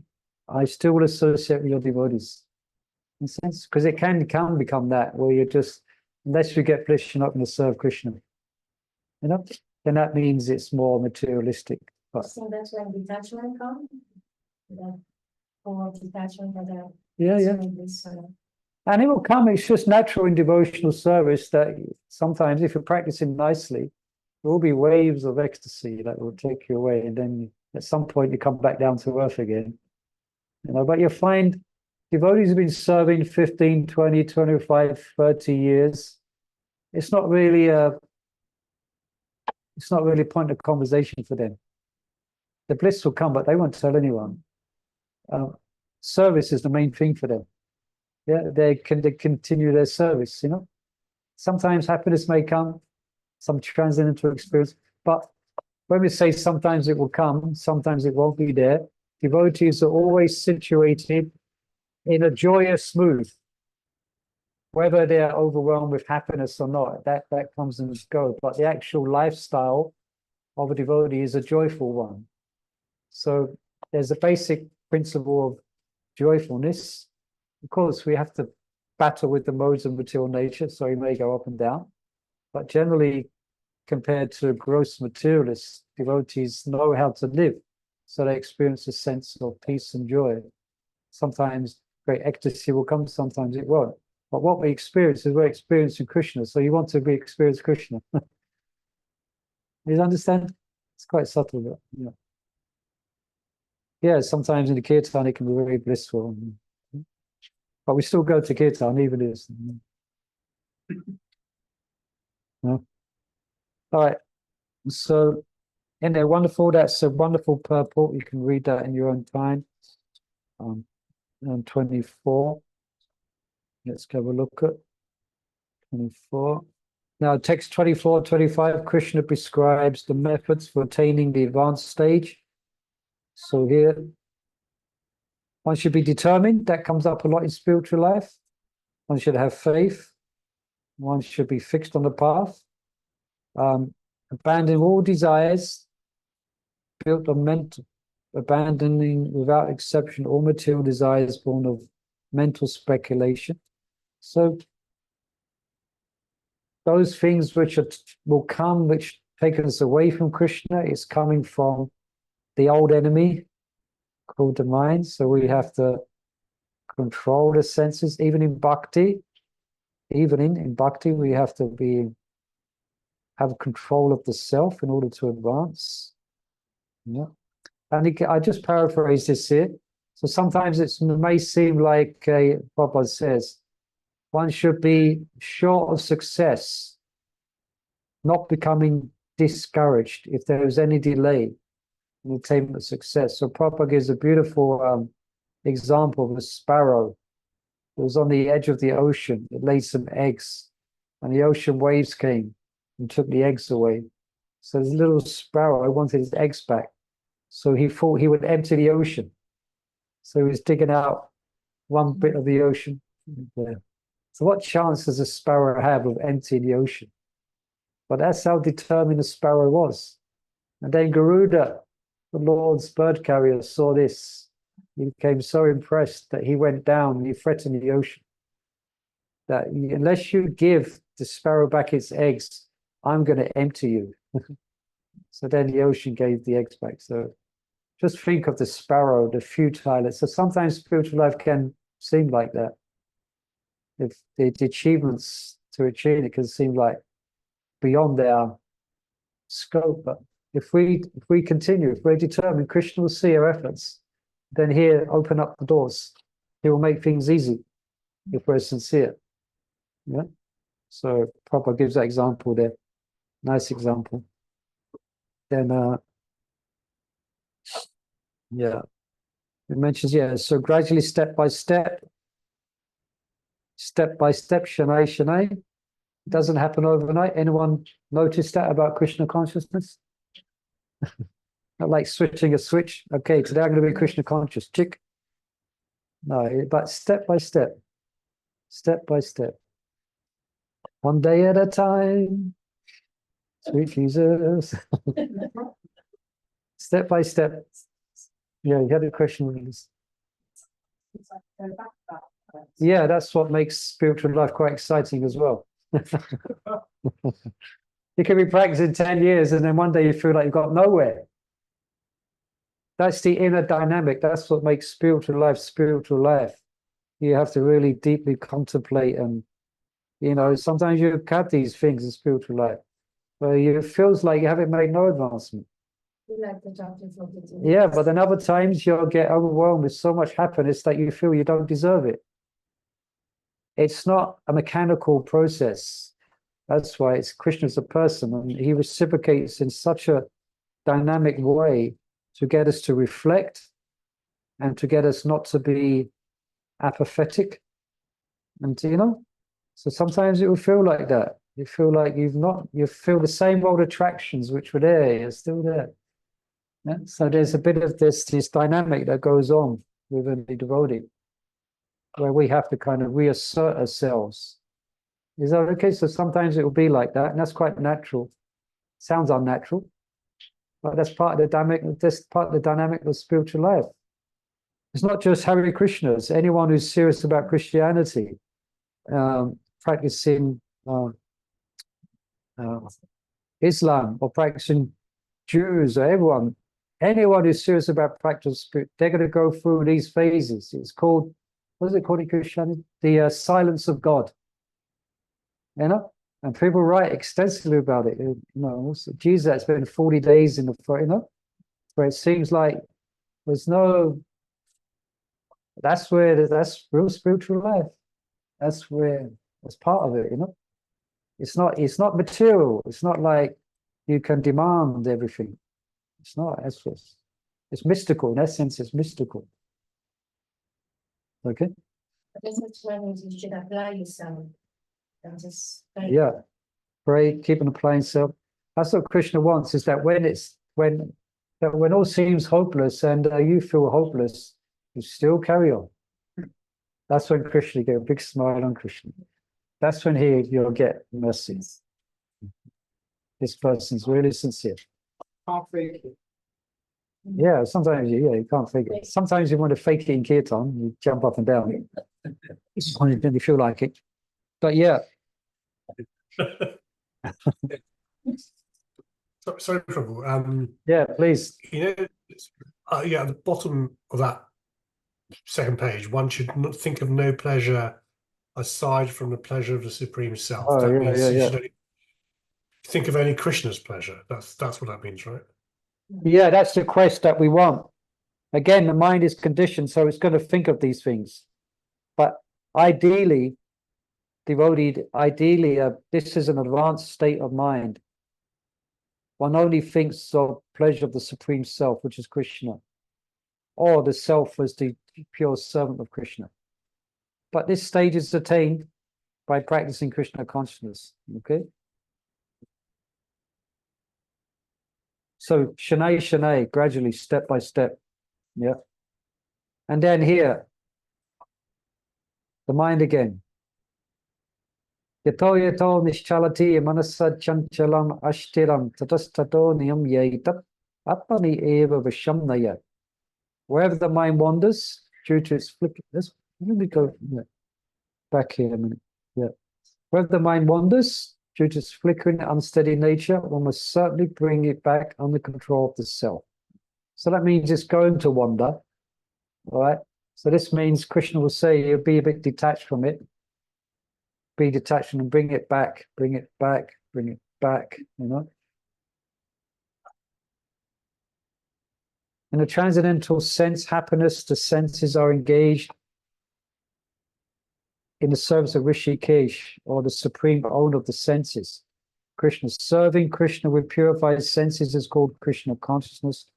That is the way of bringing the senses under full control.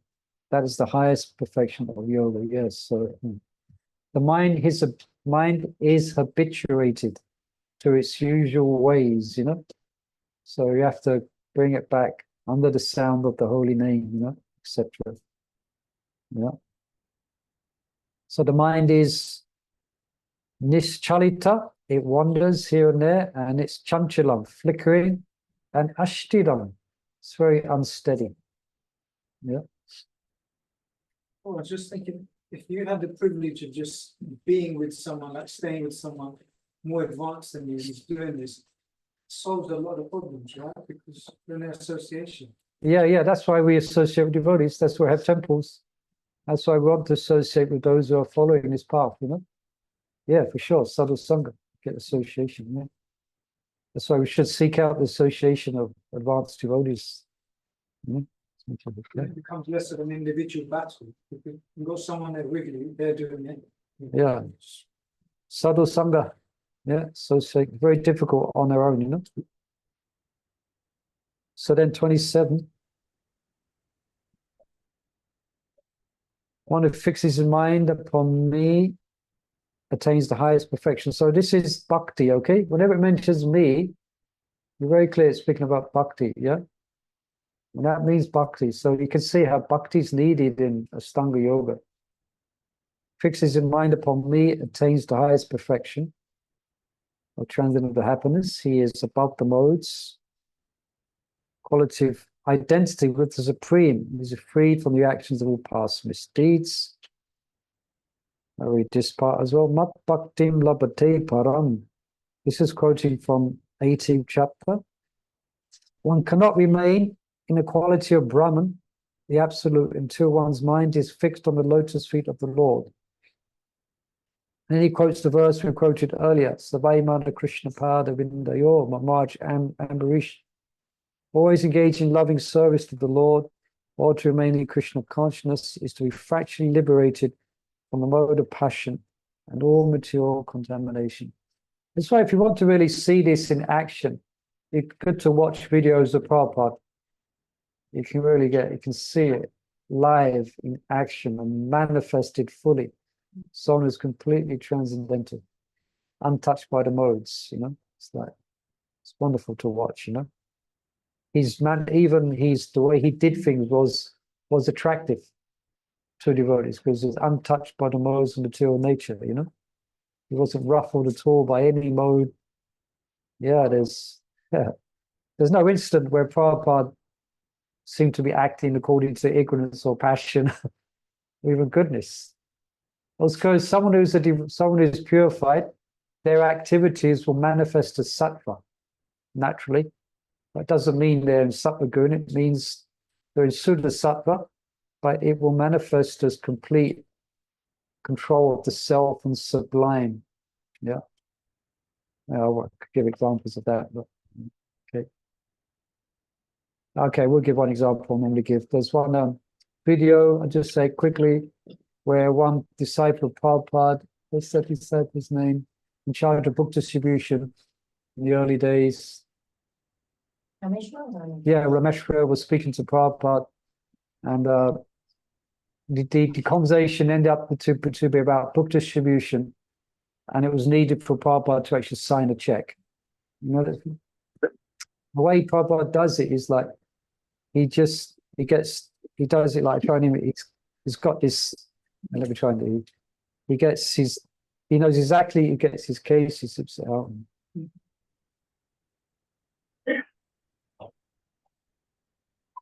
Looks at the pen like that.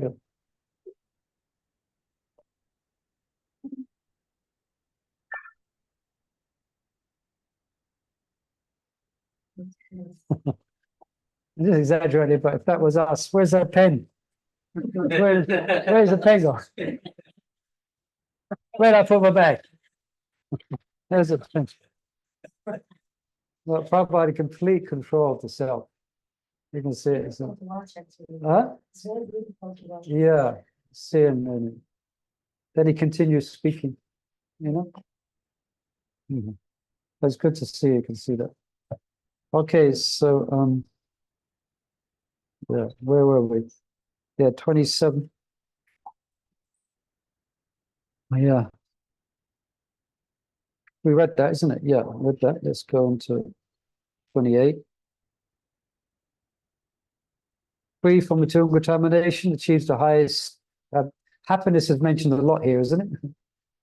Transcendental happiness of the self. Yeah. In transcendental loving service to the Lord. It's amazing. I don't know how many times I've read this, but I'm just noticing how many times it's mentioned about loving devotional service. I was thinking it's just mentioned in the last verse, but it's mentioned throughout this whole chapter. Yeah. In loving devotional service to the Lord. Now, see, this is interesting as well, because this is Prabhupada's translations.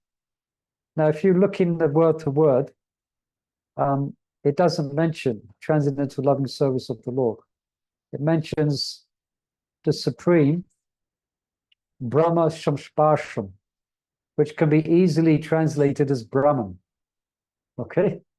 So some scholars will critique Prabhupada's translation of the verses. Prabhupada seems to be given an emphasis on bhakti here, because that is the goal of the Gita. So Prabhupada is helping us to keep that in mind as we're reading the Gita. That's what Prabhupada, that's what Krishna wants to bring Arjuna to.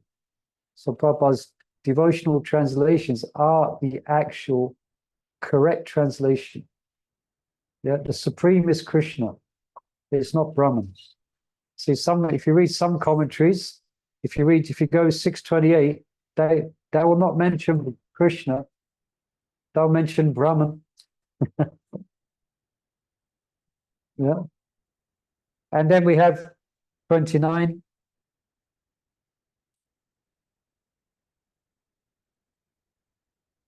Yeah.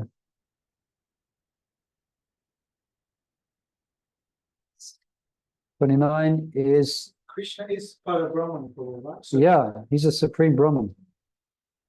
So Prabhupada is perfectly correct in translating this way. Yeah. Can understand how Sanskrit scholars, they will criticize some. So again, this is a nice verse as well. A true yogi observes me in all beings. Yeah. And sees all beings in the greater arrangement of Krishna. They see him everywhere. Yeah. Everything is udipan, everything is a reminder of the greatness and wonderful, position of Krishna. Everything within the world, everything becomes like the whole world becomes like a Bhagavad Gita, you know? Here we're reading about Krishna, but someone who's purified, they look at the world and then Krishna, they see Krishna. They don't see exactly playing a flute, but everything is a udipan, as reminds them of Krishna. Like if you read what Prabhupada's morning walks, Prabhupada would speak about see Krishna in so many examples. Everywhere he walked, he would link it to Krishna. Yeah, so this is eyes that as with the salve of devotion. Yeah, this is the vision of equality. This vision of equality is perfect in a person in Krishna consciousness. Now, let's read this whole bit of reading to do here. But someone here could read this. I'll read this part. For one who sees me everywhere and everything in me, I am never lost, nor is he ever lost to me. So that's bhakti. Yeah. Someone could read this here? Yeah, go ahead, Murli.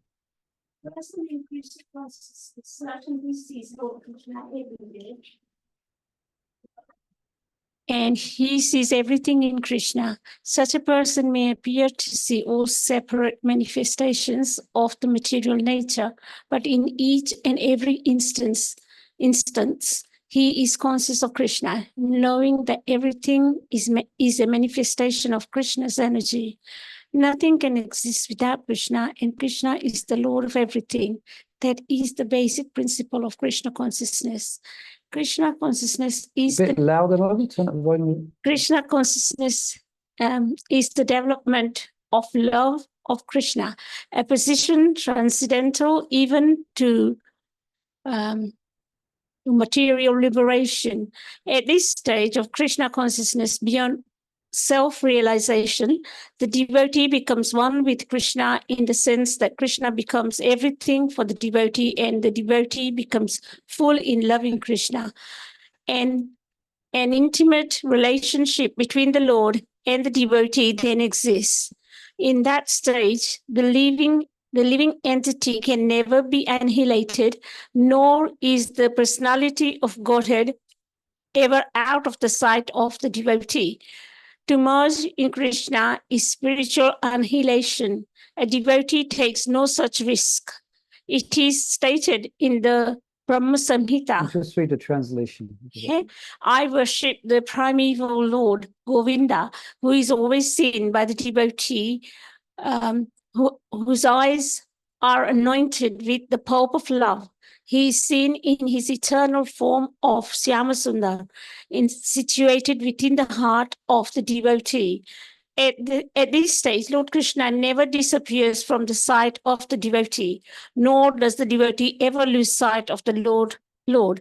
In the case of a yogi who sees the Lord as Paramatma within the heart, the same applies. Such a yogi turns into a pure devotee and cannot bear to live for a moment without seeing the Lord within himself.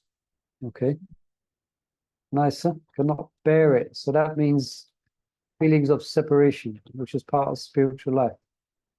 So answer to your question as well. Sometimes Krishna will be like that. So that's the chance for you to develop feelings of separation from Krishna consciousness. You know? So you should take that feeling into your rounds and cry out to Krishna. Sometimes it doesn't necessarily feel like it's there's not a longing necessarily, it's just acknowledgement that I'm not making any spiritual. Yeah, but I'm trying to, but if you can translate that into a longing. Okay. You yourself, you acknowledge that. Yeah. That you're at distance. Yeah, so that is longing. Okay. The fact that you're saying that means you are inquiring within the self of that you want to be Krishna conscious. Okay. So that's the beginnings of what's called lobha, greed. So beginning. Then you greed for Krishna. Okay. Means, they say, the devotee is not satisfied unless they're Krishna conscious, unless they're feeling connection to Krishna. But sometimes you're going to feel unconnection. So when you're feeling unconnected, you want to take that as mood and chant Krishna's holy name, calling out to be connected. Yeah. Thank you. So that's the mood we should be practicing separation. Yeah. Child for the mother. Yeah, Prabhupada was saying you should chant like a child crying for its mother. Yeah. Right. So here, 21. We have it in green here. It must be a self-study. Is it? Might not be. It's not 31. Okay. Such a yogi who engages in the worshipful service. Yeah, here. Sorry. Krishna directly now describes super soul realization. Yeah. As worshipful service. If the yogi has proper knowledge. Yeah. So Paramatma. Yeah. Worshipful service of the super soul, knowing that I, Krishna, and the super soul, within all creatures, are one, remains always in me in all circumstances. Yeah. So this is sadhana. So in other words, devotees or yogis, they will invoke that realization by meditating upon that. Yeah. Even if it's on the platform of just intelligence without realization. Like you go on the street and you heard in Bhagavad Gita, Krishna is in everyone's heart. So you picture Krishna moving and situated in everyone's heart. You can try it. It's very difficult to maintain because they're so used to not seeing in that vision. But it is a sudden, it's a practice, you know. And then ultimately, that's the vision, because you're trying to invoke divine consciousness. Yeah. and then that consciousness comes as the natural development in Krishna consciousness, advanced development, Krishna consciousness, and so it becomes spontaneous. But for it to become spontaneous, you have to practice it. Yeah, it's not going to. If you don't practice it, it's not going to just fall out the sky. We have to make an endeavor. It says so many times, Krishna's in everyone's heart, in everyone's heart, in everyone's heart. So, but it'll be a test again, because it's easy to see the neutral and the friends, but when you've got enemies and things like that, to see Krishna in the heart. It's another test. But we shouldn't have enemies. Devotees shouldn't have enemies. Okay. So then we go to text 32. Yeah, the yogi understands the actual situation of the soul in the material world. That's next. Here. Okay, let's just go forward a bit. He is the perfect yogi who, by comparison to his own self, sees the true equality of all beings in both their happiness and their distress, O Arjuna. The cause of the distress of living entity is forgetfulness of his relationship with God, and the cause of happiness is knowing Krishna to be the supreme enjoyer of all the activities of the human being, the proprietor of all lands and planets, and a sincere friend to all living entities. And on the other page, here is a contrast between a pure devotee of the Lord and a yogi interested only in his personal elevation.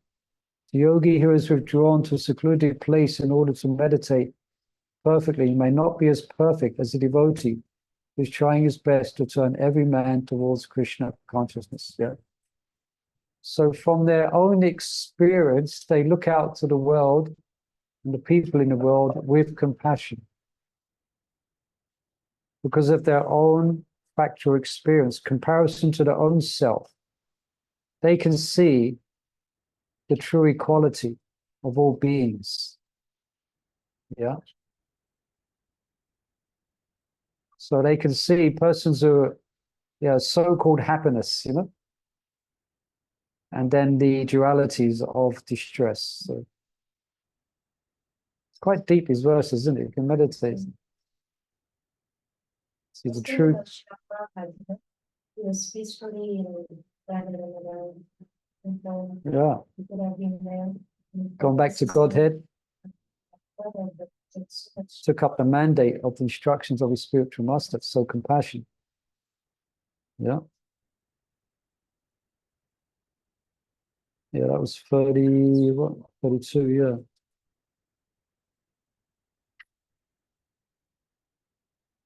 Yeah, the cause of distress of living entities, forget his relationship with Krishna. Yeah.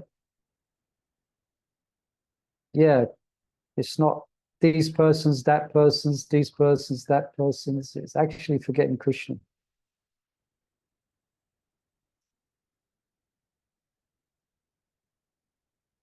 All right, won't go there. Let's go 33. One section. Huh? Section. Yeah. What's this section? Controlling mind. Controlling the mind. Back to this again. Yeah. Oh yeah. So now Arjuna. Okay. So Krishna's explained all of this. Arjuna's been listening, and his conclusion is, it ain't practical, Krishna. It's undurable for me. I think it's described here. Like he's been asked to see Duryodhan with an equal mind. That guy's been behind everything that's happened to them. And the very reason they're fighting. And now Krishna's asking him to look with equal, see the super soul and like that. So Arjuna is saying here, you have some, okay, you gave us some, you see some practical, it's undurable. Why? The mind, it's restless. Again, it's restless and unsteady. And the next verse is interesting because Krishna basically agrees with him. Yeah, the mind, yeah, you're right, Krishna. Chanchalam Mahimana Krishna. Paramati Paravatritam Tasyaham Nikraham Manye Vishyo Eva Saduskaram. At the same time, he gives the means by which it can be possible to overcome it. So the mind is restless, chanchalam, flickering, it's turbulent, and it's obstinate, and it's very strong. Yeah, the mind is restless, turbulent, obstinate. Oh no, sorry, this is Arjuna, excuse me. Arjuna is making this statement. So he says, it's difficult, more difficult to control in the mind. You want me to be equally disposed to Duryodhana and Shakuni and all these guys after what they've done? What they tried to do to our wife and what they took away from us? Krishna, it's too much.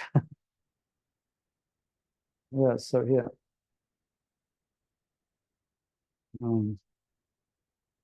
32. 34, yeah.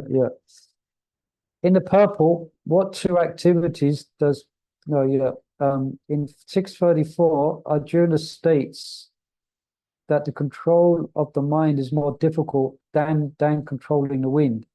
What is Krishna's reply to Arjuna? So it's this verse, basically. I couldn't find it. As far as I could work out, the answer is here. Yeah. And then 18. In the purple, what two activities does Prabhupada specifically recommend we should do to control the mind? Now, as far as I could understand it, it's this here. Chanting Hare Krishna in all humility. Yeah. The easiest way to control the mind, as suggested by Lord Chaitanya, is chanting Hare Krishna with great humility. That means coming to terms with your inability to control the mind. That's humility.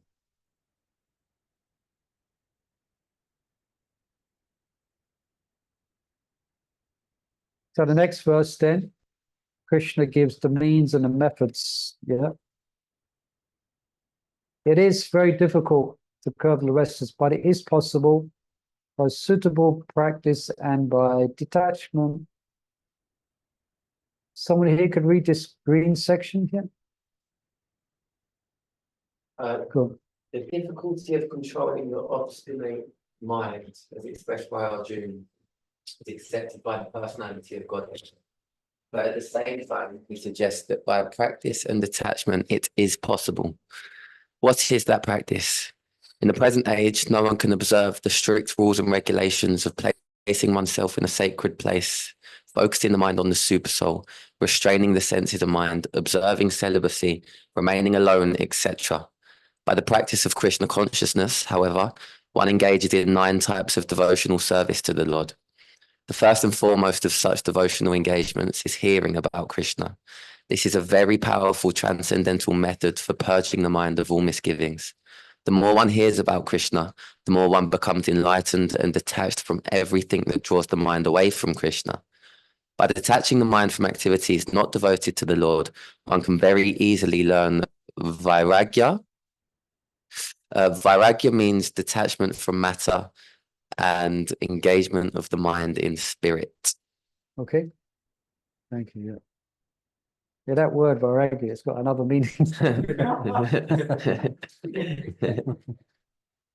Vairagya in the sense, I mean, yes. Kind of the opposite. All right. So it is possible by suitable practice. So Prabhupada is saying what that suitable practice is. Yeah. So what does it mean by detachment? How would you describe detachment? Attachment to Krishna. Yeah, because that then you will be detached ultimately, a sense of so that's the correct answer. Anything else? Detachment. Detachment objects. Yeah, you kind of detach, kind of you're in knowledge basically. So you've got a sense of higher knowledge gives you a sense of detachment, even from your own struggles in one sense. So you not give up. You have a higher sense of the purpose that you actually want to achieve.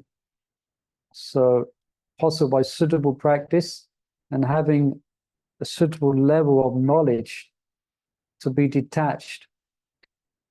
Yeah. Sometimes they give that example of the coconut as well. Sure. The coconut gets disconnected from The husk, yeah. from the shell. Yeah. Yeah. So even though yes, even though we're in this world and we are detached from it. We're functioning, we're taking care of the family, doing our duties, but the same sense, we've got a higher quest that's burning in our heart, and that's to obtain Krishna. So therefore, you're automatically detached from when things going the squabbles of the world, because your mind's fixed on a higher purpose. So you're detached. Yeah, good example. Thank you. Then we go to 36. Yeah, so now what about, for one whose mind is unbridled. Let's follow this 33. I'm going ahead quite a bit. 536. Yeah. So Krishna is continuing to instruct Arjuna how to control the mind. For one whose mind is unbridled, like you bridle a horse, isn't it? You bridle a horse, you have to break a horse in. The first thing you do with a wild horse is you want to get the saddle on the horse before you get on it. So the horse may be going round and round and round. Then you put the saddle on. It kicks it off the first few times. Then you tie it on. Then it runs round and round and round and round with a saddle. And the next you have to get on it. And it'll throw you off, but you keep getting on it. Then it goes round and round with a you on it. Yeah. So one who's unbridled, whose mind is not all under control. Then self-realization is very difficult. But one who uses these means by appropriate means of what has just been explained, being balanced, in recreation, eating, or developing transcendental knowledge, is assured of success. So he's assuring now one of success. First, he's agreeing it's very difficult, but then he assures you that it's possible. You're sure of success if you follow Krishna's direction. And that's his opinion. How can we do it? The Supreme Personality of Godhead declares that one who does not accept the proper treatment to detach the mind from material engagement can hardly achieve success in self-realization. Trying to practice yoga while engaging the mind in material enjoyment is like trying to ignite a fire while pouring water on it. What do we do? Yoga practice without mental control is a waste of time. Such a show of yoga may be materially lucrative, so Prabhupada's having a go at yoga studios here, but it is useless as far as spiritual realization is concerned. Therefore, one must control the mind. So that means there's going to be some friction in spiritual life, okay? So that means there's going to be some friction, there's going to be some challenge. If there's no challenge and no friction, then it's not spiritual life. Therefore, one must control the mind by engaging it constantly in the transcendental loving souls of the Lord. Unless one is engaged in Krishna consciousness, he cannot steadily control the mind. A Krishna conscious person can easily achieve the result of yoga practice without separate endeavor. But a yoga practitioner cannot achieve success without becoming Krishna conscious. Yeah? So again, without becoming Krishna conscious. The yogi is subject to fall down. There's stories of that. Sabari Muni, one story. Vishamrita Muni. There's great stories in the scripture of great yogis meditating for thousands of years. One of them fell down. He had his eyes closed. He heard some ankle bells. Ping, ping, ping. Of a demigoddess had come down to try and, dissuade him from his austerities. So this demigoddess came with, you get the scene. He heard the ankle bells because he was a yogi and not a bhakta. And then Surabi Muni as well. There's a whole story there. Meditating for thousands of years under the water. And he became agitated when he saw two fish producing new fish. It reminded him of essential life and section. Imagine this, imagine that, and imagine this, then eventually he came out of the water and married 50 wives. You got plenty entangled. But then he went back to his practice, then he realized, what have I done? Oh, yeah, that's in Bhagavatam, not to read about that. Big story. We won't tell the whole story here. I was going to say that thing about the yoga students, Prabhupada's compassion there, because he's saying that you've got a sincere person, but it's not going to work. So you're trying to save your time. Yeah, but a lot of people today, they're just not interested in the spiritual side. They're just up front. Some are, they just want to come to get fit. They want to come to, you know, yeah, I just want to, I've always wanted to touch my toes. I want to touch my toes. A lot of people, there are some people though, who there are some people practice yoga and they're more, and they go more deeper. Yeah, actually we've got one devotee who's, I remember we had, who's that devotee who does big kirtans? Oh, he's got a beard, he does big kirtan. Radhika, yeah, one time he asked me to do a presentation to some yogis, some Western yogis. So I was thinking, so what do I talk about? What's the presentation? Can I mention Krishna? He said, yeah. Mention Krishna. So I spoke about Krishna consciousness. And they were all of them were on the process of moving from yoga to bhakti. And I was fascinated by bhakti. So, because he had expertly started teaching them yoga and then introduced bhakti, and then more bhakti, and then more bhakti. And then I was reflecting on how they really didn't know what yoga really was about. Now they're understanding what real yoga is about. You know, I thought it was just for some keep fit, but I'm so happy now. I'm really learning something I'd never imagined. I was reflecting back like that. These are like yogis. So Innocent public, but misleading teachers of them. yeah. That's why it's good if devotees can teach yoga. Then they can. No, of course, they don't force them. Some will just not want to go that far, but we, you know, get the idea. But yeah, so 37. Okay, that question, remember that? So say if someone doesn't make it in spiritual life, one doesn't make it. So they've given up material life in this section, they take the spiritual life. Destination of unsuccessful you. Yeah. So in essence here, yeah, that's the question. Basically, like, yeah, next verse is the same. Does he, such a man who is bewildered from the path of transcendence? And it happens, it's called, Prabhupada says, yoga chalita manasa, which means deviation from the path. What happens to such a person? Like, they can't get into material life again. They haven't got the same, but at the same time, they can't make it in spiritual life. So what happens to them? So Arjuna continues, they're bewildered from the path of transcendence. They fall away from both spiritual and material success. They're like a riven cloud with, you know, what is position? So basically the answer, Krishna says that there is no danger. There is no, yeah. Please do spell it. So he says here in text 40. A transcendentalist engaged in auspicious activities does not meet with destruction, either in this world or in the spiritual world. One who does good, my friend, is never overcome by evil. So there is no loss or diminution for such a transcendentalist. It may press pause, but they will never lose whatever advancement they have made. Yeah, there's no loss. Whereas material activities, and Prabhupada quotes this verse here, Prakvashadamam charanam bhujam hare, that someone may be very successful materially, but at the end they lose everything. Someone may practice spiritual life for 2 days, but they're more situated than the person who perfectly executes their material duties for the whole life.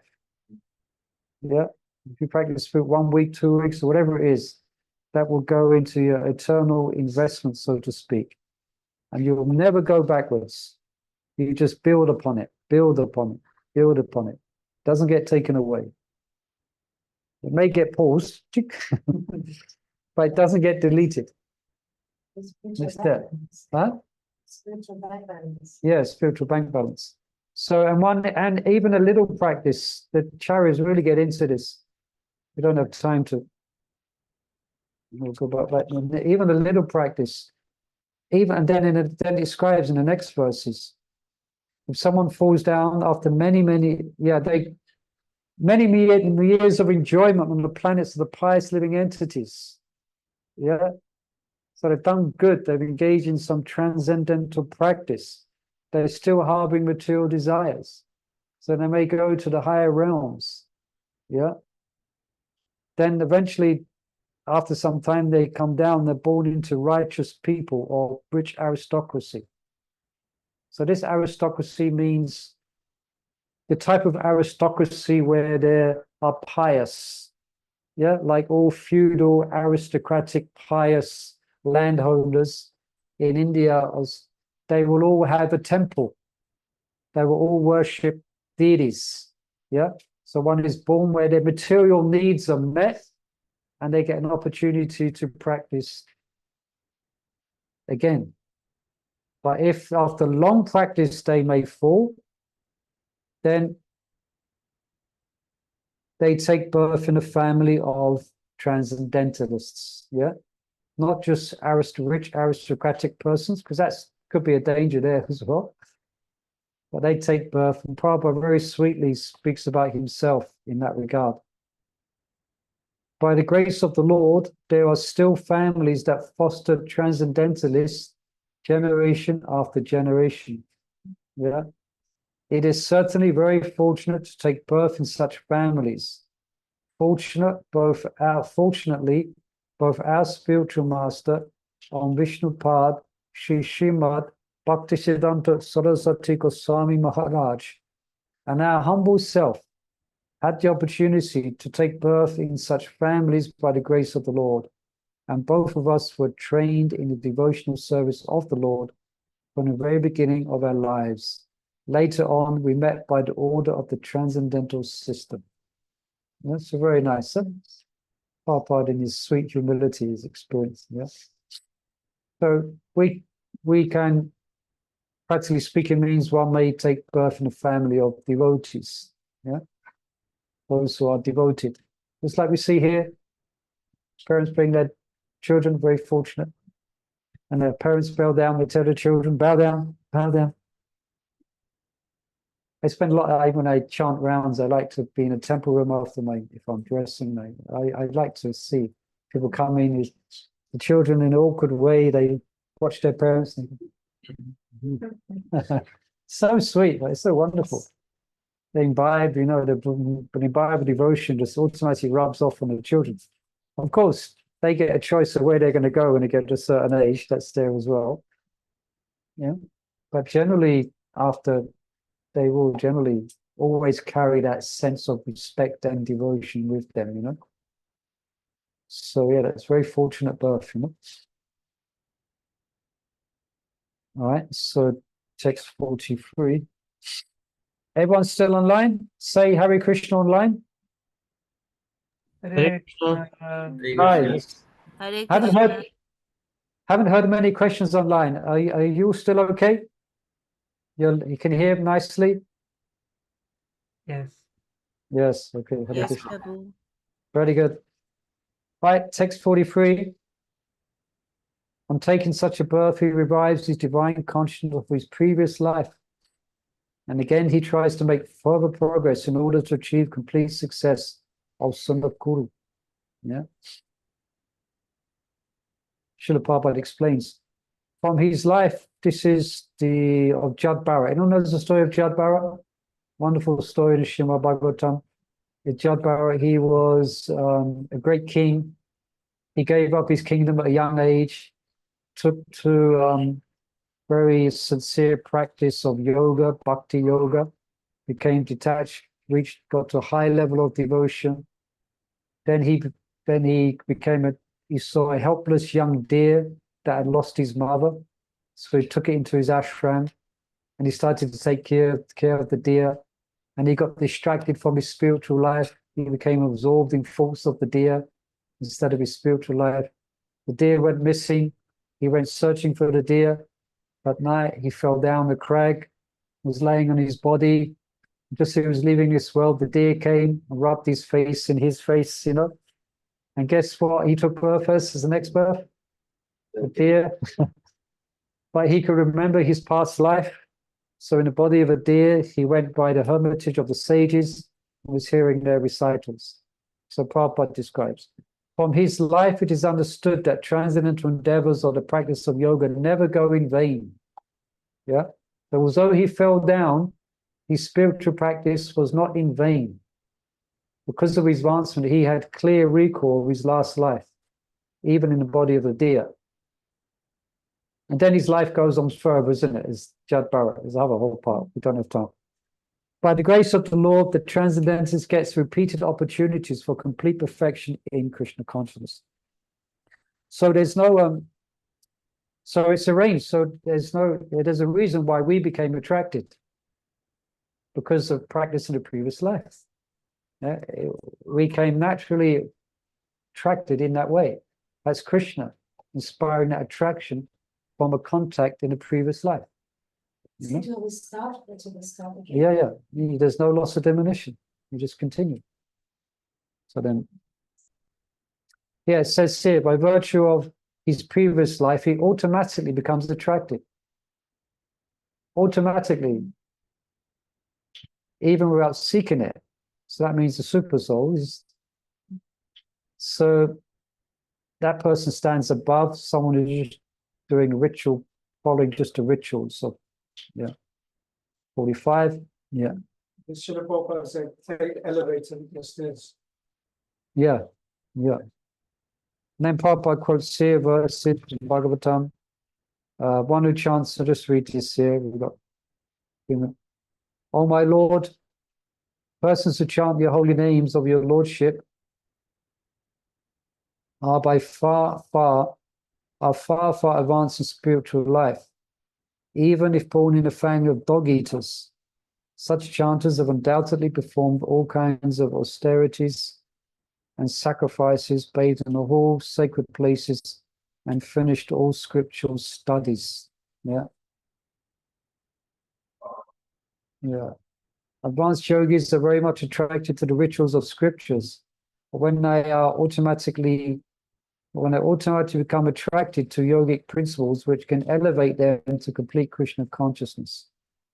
Yeah.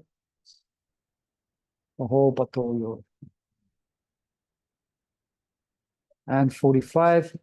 And when the yogi engages himself with sincere endeavor, making further progress, being washed of all contaminations.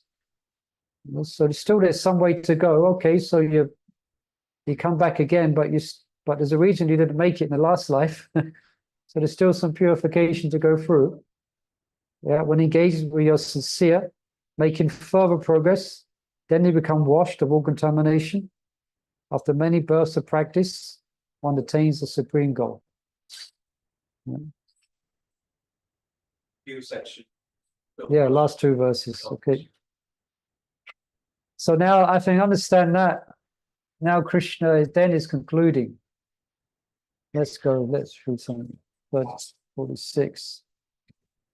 So a tapasvi, so a yogi is better than a tapasvi. Yeah, I read here. Although he performs austerities, he has not acquired knowledge. So an ascetic, generally the classic ascetic, they just do austerity. While yogi is a bit more better because they have knowledge. Yeah. Some persons just do austerities for austerity's sake. Yeah. But some would do austerities like yogis for a specific purpose. Why? Because they have knowledge. So Krishna says, a yogi is better than an ascetic, greater than an empiricist, so a Gyani, greater than someone who's just trying to accumulate knowledge of Veda. Knowledge, they learn whole Vedas, they learn thousands of verses.